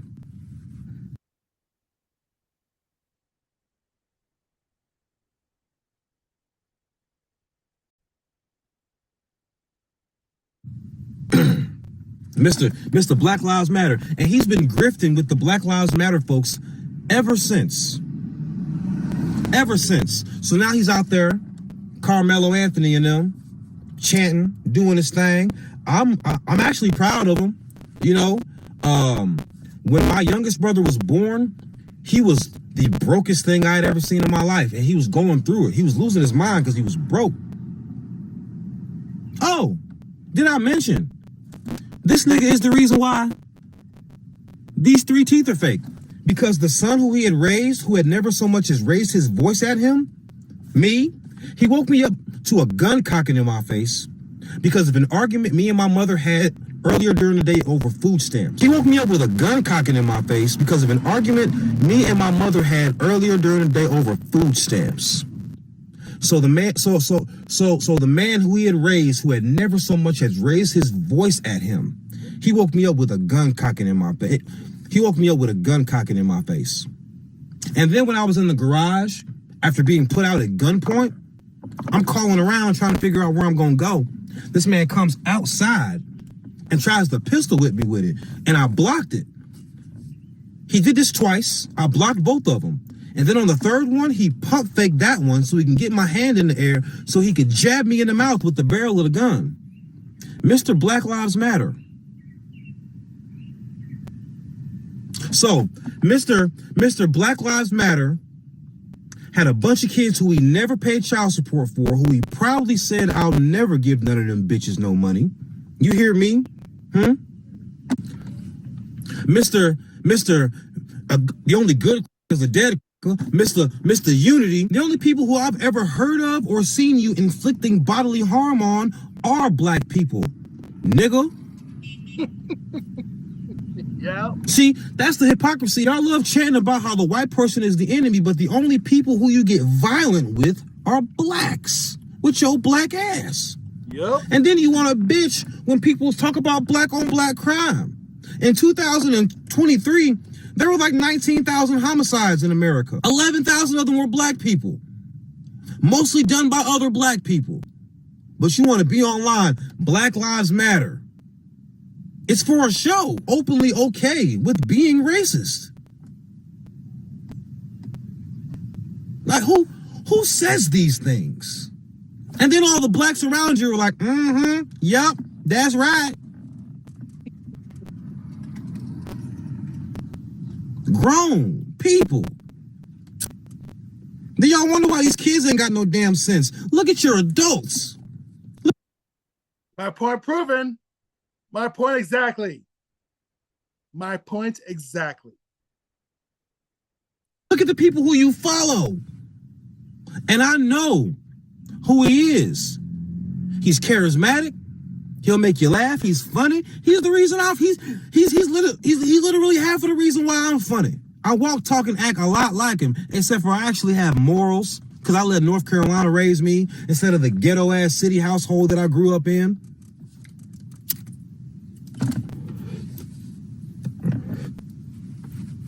All this Black Lives Matter shit, it should be blowing me. This nigga upped a pole on me in my sleep. He woke me up with a gun cocking in my face.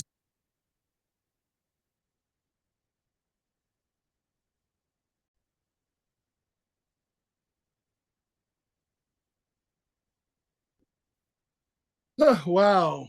We have learned a lot of new things tonight. For those who are new with this and so forth, I've learned something a little bit new now. Wow.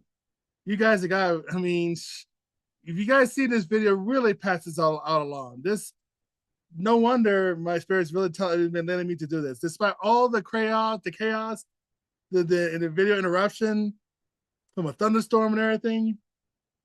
Yeah, I needed to do this tonight. So before I get going and so forth, I just want to let you know that if you need any services of whether it's healing or consultations and things like that, I'm going to have a consultation at the bottom. Or if you want to learn anything about, businesses or collection of different products and things like that, go to our website at bearandrainbow.com. That's bearandrainbow.com. That is bearandrainbow.com. So bearandrainbow.com is where you go at.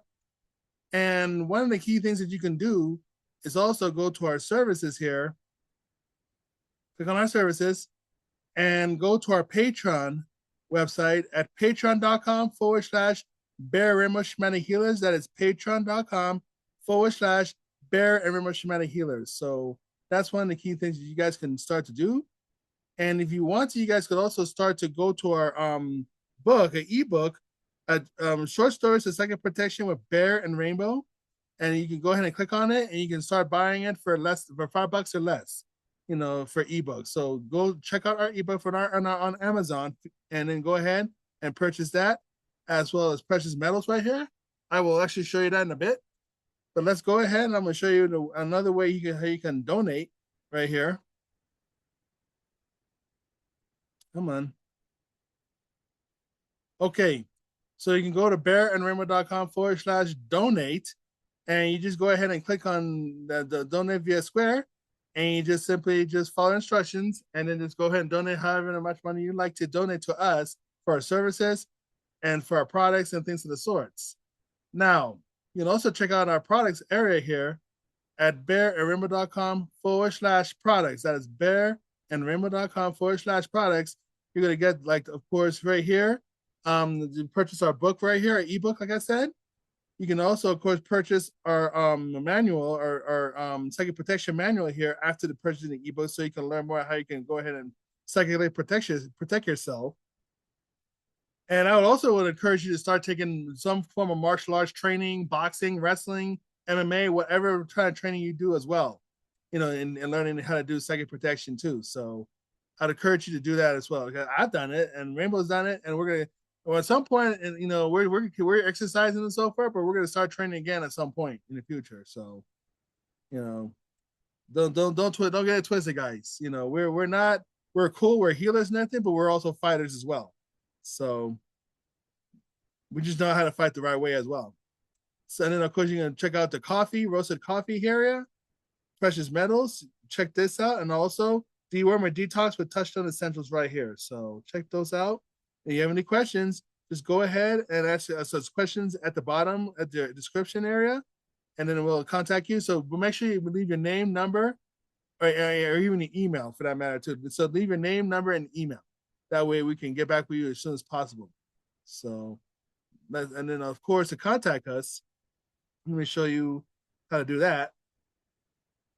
You can go ahead and go to our bearrainbow@gmail.com. That's how you do it. Or you can, you want to send a flyer or business cards and so forth to our address, send it to here, right here.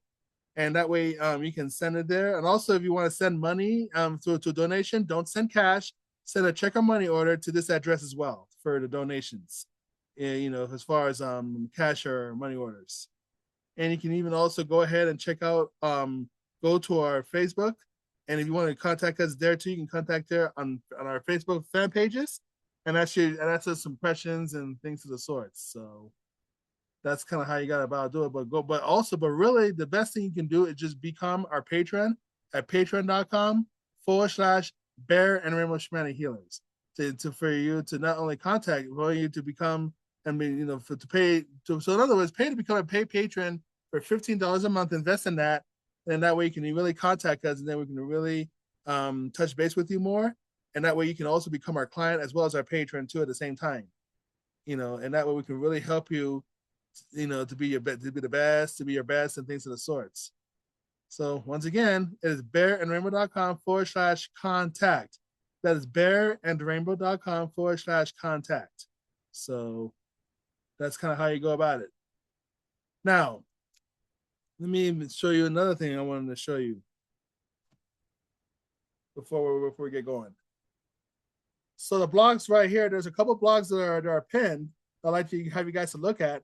What my family thinks about gold and silver. You should definitely check this out regarding investing and collecting precious metals, how important this is.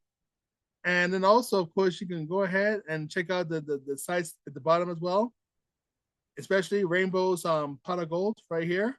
Check that out. And then, of course, like I said, you can go ahead and contact us. Even, go over here too, and you can contact us. And then that way you can, let us know what you're interested in and so forth. So let's go ahead and get out of here with this.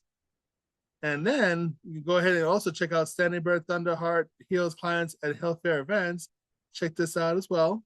So, and then also here, you can also check out our other websites and our other social media platform sites right here, and become members, become members of these sites, and join under us, join under us as well. And of course, you can also check out Healing Massage Unlimited.wordpress.com for more information and healing and things of the sorts too, as well. So you can also check us out. You can also contact us there too as well. So you'll have the contact information here. So yeah, so check it out as well. HealingMassageUnlimited.wordpress.com. That's how you do it. That's how you do it. So, all right. Once again, bearandrainbow.com. I'll be back.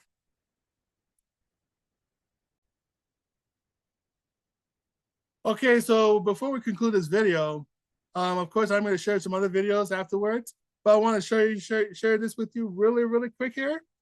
And that is the U.S. State Series of 2020 Eagle $1, actually money, MS7 from 7K metals right here. This is a silver. Oh, okay, there we go. So this is silver right here that is protected in this particular contraption right here. And this is the precious metals that you'll be collecting, but you'll be collecting even metals outside of these protection devices as well. And so, like I said before, you see, this is what I have right here. Silver right here. This is really good stuff here. And I really encourage you to go ahead and start purchasing your precious metals today. Silver, gold, chains, whatever. This is one of the key things that Rainbow and I have been collecting on and off for the last few years. So go ahead and go to our 7K metals sites and start, purchasing them today. But also, if you'd like to become a member, let us know. And we're more than happy to talk with you along with our other people that are also involved in this company as well. So word for the wise, word to the wise. Oh, wow. What do you guys think, huh? What do you guys think? Ronald McDonald, Karmelo Anthony, McDonald's, and I mean, wow. And surprise, like I said before, pass this video out to those who know, because this needs to be said. This needs to be seen. And I'm going to go ahead. I'm going to have this information at the bottom too. I believe it's Brandon. Yeah. I'm going to have this information at the bottom as well as Amir Odom's as well, because you guys need to know these brothers. More brothers like that need to be known. They need to be told. And you got these, and it's not by accident, guys, that the lamestream media, the fake news media, are blocking these guys from being seen, are holding these guys like that back, are not letting people see them or shadow banning them because they're not falling for the narrative. They're not going along with the leftist ideology. They're not going along with the plantation. Like I'm not going along with the plantation and so forth. So we need more brothers like them out there. And like, of course, I'm going to really do my best to really put myself out there more so now. But at the same time, there's definitely more brothers like them out there to do this. They're young, they're hungry, they're upcoming in the world. And, they need more spotlight on them. They need more spotlight on them. So let's give it to them. Let's really give this to them, guys, okay? Give the spotlight on these young fellas, young fellas, not just black, but whites and everything, young people with some sense to come up in the world that are becoming men. That are trying to teach us to become men, teach your children to become men. Like I've been trying to teach people to become men. Because like I said, why even have fathers in the home if none of the fathers in the home are going to be men to handle their business and even be men to begin with, rather than overgrown bunch of little bitches and boys or whatever, or boy bitches or bitch boys or whatever they call them, Or what Arnold Schwarzenegger would say, girly men. Wow. All right. Well, listen, I'm going to get going. I just want you guys to just know this. Learn to choose your battles wisely, okay? Choose your battles wisely. If you got to challenge people for a fight or whatever, challenge them to a ring or a match or so forth, but make sure you know your coaches, various people that can make the arrangements like that, because there's not too many outlets like that these days. A lot of people that can make those kinds of arrangements. It's just that's the kind of thing we may have to get back into. But at some point, we also have to learn, get enough skill, be skillful enough to know we can walk away from this too, or fight a different battle a different way. Or just choose your battles wisely too, and not fight in certain battles. Not all battles need to be fought at all. And that's the idea. So take it from me. I'm still here. Take it from those who have actually lived long. And at the same time, let's start making better choices so we will not start infecting people too. Because let's be honest, even though all these black, BLMers and these grifters were out there and weren't involved within Austin Metcalf and Karmelo Anthony, look what those fights did. It created chaos. It created a media firestorm. Sometimes what we do can also affect other people too. We have to keep that in mind. And there's times, I do have to remind myself too, and Rainbow has to remind me, I have to remind Rainbow too. We have to remind each other to keep each other in check.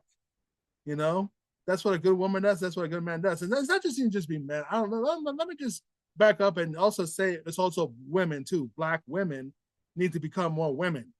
Because what good is even having mothers in the home and none of them are really becoming good, none of them are women either. It takes both men and women to the tango in some way, but it's also these women are just a bunch of little girls in women's body that didn't grow up. So it's both men and women. So both mothers and fathers are guilty. And why have any of them in the home? Why have a child be born if most of these women are killing them before they even come out and have a breath of life?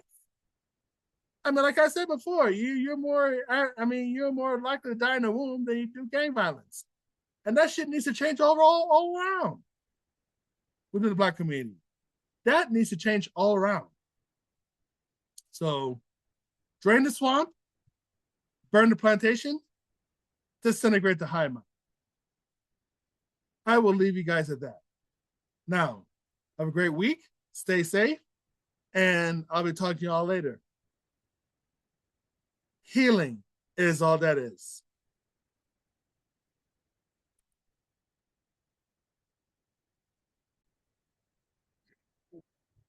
So we're going to be moving into the first palm change. We're going to start, the hand turns yin as we step. So a very small movement from the wrist. We step around and we strike into our own arm. So this is going to be throwing the fan. So the first movement is a very basic pickup. There's not a massive amount you can do with this, though it is incredibly handy, and you'll see it in a lot of the Bagua system. If we're in our boxing guard, if he throws that punch, this movement here is where I pick up the punch. Now this opens up that entire line for me to strike into. If he throws that other punch, which I pretty much guarantee he will if he's got any sense about him, then I'm going to pick it up as I catch his head. Now from here, the movement continues round, and I'm going to smash my forearm straight into the side of his head here. If I can take the ear, the temple, the neck, anywhere that's going to sit is going to be a fabulous shot. If we look at a kind of a more common traditional application, as the punch comes round, we're going to move to the outside and wrap the hand round here. Now, if we snatch back and then push forwards, we have the wrist locked. Now, this is not a good lock, but it's a very good restraint for you to follow up with. As my hand comes down, I can place it on triple heater 11, keep him in that position. It means that I've got a straight striking line to his temple again. One, and we turn here. It doesn't really matter if you get the wrist lock or not. You can strike into the triple heater 11 here. If his hand comes up, then we can pick that up with the front hand and again, latch onto the back of his neck. We can then move into headbutts here. We can move into knees. We can move into elbows. And because his arms are tied up, there's not really a lot you can do about it.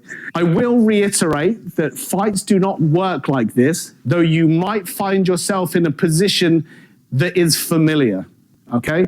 So I'm not suggesting that this sequence of events is ever gonna happen, but you might find yourself in a position where he throws that punch and you go, oh, actually, this is really good, bang, and you can just hit him with that headbutt and you've missed the whole middle part out. But you need to start thinking a little bit more dynamically, a little bit more aggressively, because fights are not like they are on TV. They're not clean. They're not enjoyable. There's no one that's going to come out of a fight unscathed. So you're going to pick up plenty of hits. The only thing that you have to do is finish it quickly. Okay, so for the final part of section 1, we've done close the door, push the moon. Now, as we step around, we're back into our flower hides underleaf. And again, we have that position whereby we can bring the elbow in to assist any strike that we've done previously. So when the punch comes in here, if I push out there and I strike in quickly, that means that I can restrain his head and hold that line open, and then that shot can come straight in for the jaw in for the carotid sinus, and then from that position, as I move back to my circle walk in the form, I can strike up to the back of his head. So gallbladder 20, bladder 10, all of those very, very dangerous points will finish the fight almost instantly. The bear course is running. It's going to be up and live probably by the time this video comes out. So if it's something that you want to learn, that's going to be ready for you to sign up. Thanks for watching, and I'll see you in the next one.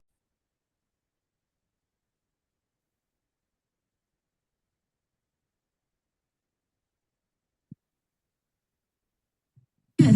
Stand up. Good. Lean forward. Yeah. Good. Yeah. There you go. That's better. Aha. You're feeling it now. Yeah. That's good. Perfect. Perfect. You're good. Bend those knees a little bit. All right. So put your butt in. Put your butt in. That's good.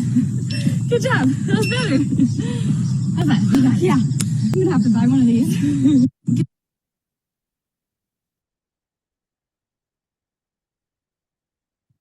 Yep, make sure that it's centered. So both hands down. When you're ready. Good. Stand up. Good. And lean forward. Yep, lean forward. Good. One more. Good. Yeah. Good job. That's perfect. Look at that. That was so good. Awesome. All right, you're good. Oh, nice.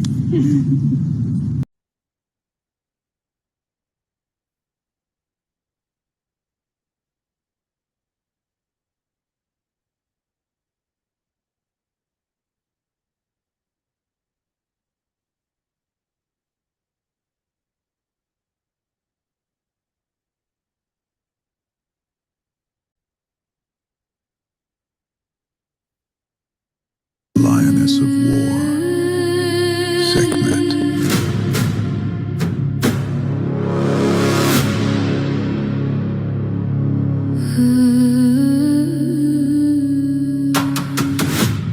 The Lioness of War, Sekhmet.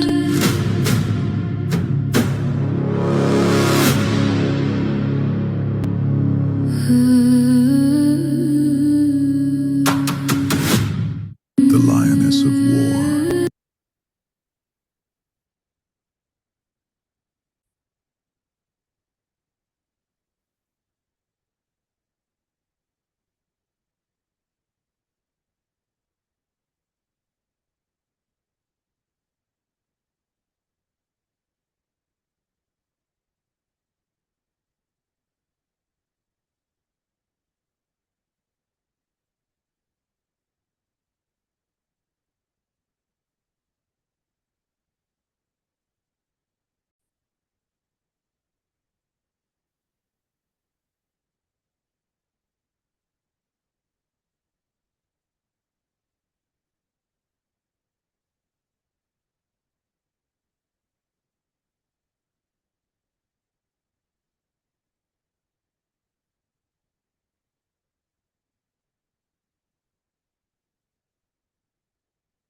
My name is Amber, and I'm from San Marcos, Texas, and I met Bear walking up to his booth, and for some reason I saw Bear and looked into his eyes, and it was just a weird feeling, you know, like he knew what was going on, and I didn't even know that I knew what was going on. And when he talked to me, as we were talking before the healing, or I just felt uncomfortable and like very nervous and anxious. And so during the healing, when he gave me the opportunity to be healed, it was I felt like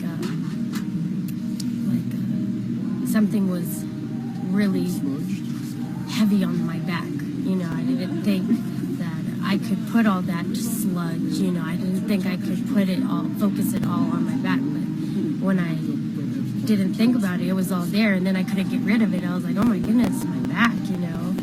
And so while he was going through it, I felt that weight coming off of me, and just felt all kinds of emotions, all these visions going, all these negative energies that I didn't think, you know, were that harmful to me. And then I just felt like crying. I just needed to cry. As he was going through that, I had a really heavy chest. You know, I had a wheezy chest, and I have a cold. And while he was doing that, I felt like all that blockage was moving away. You know, I felt that vibration in my chest. I felt the blockage, like you said, in my female area. And when he was going down, removing these energies or manipulating these energies, I felt it. You know, I felt the release. I felt happiness, like free. I can do what I want. You know, like it's not wrong to act on what I feel is right. So yeah, I mean, after that, we gave each other a hug, and it felt more comfortable, and I felt a lot closer to Bear, and I just feel ready to enjoy my life and enjoy the pineapple juice I'm supposed to be drinking. So yeah, I really thank you, Bear, and I'm so thankful to have met you the way I did here at Unify, and your wife, and I hope this helps everyone else, because it really did help me. Thank you very much. Thank you.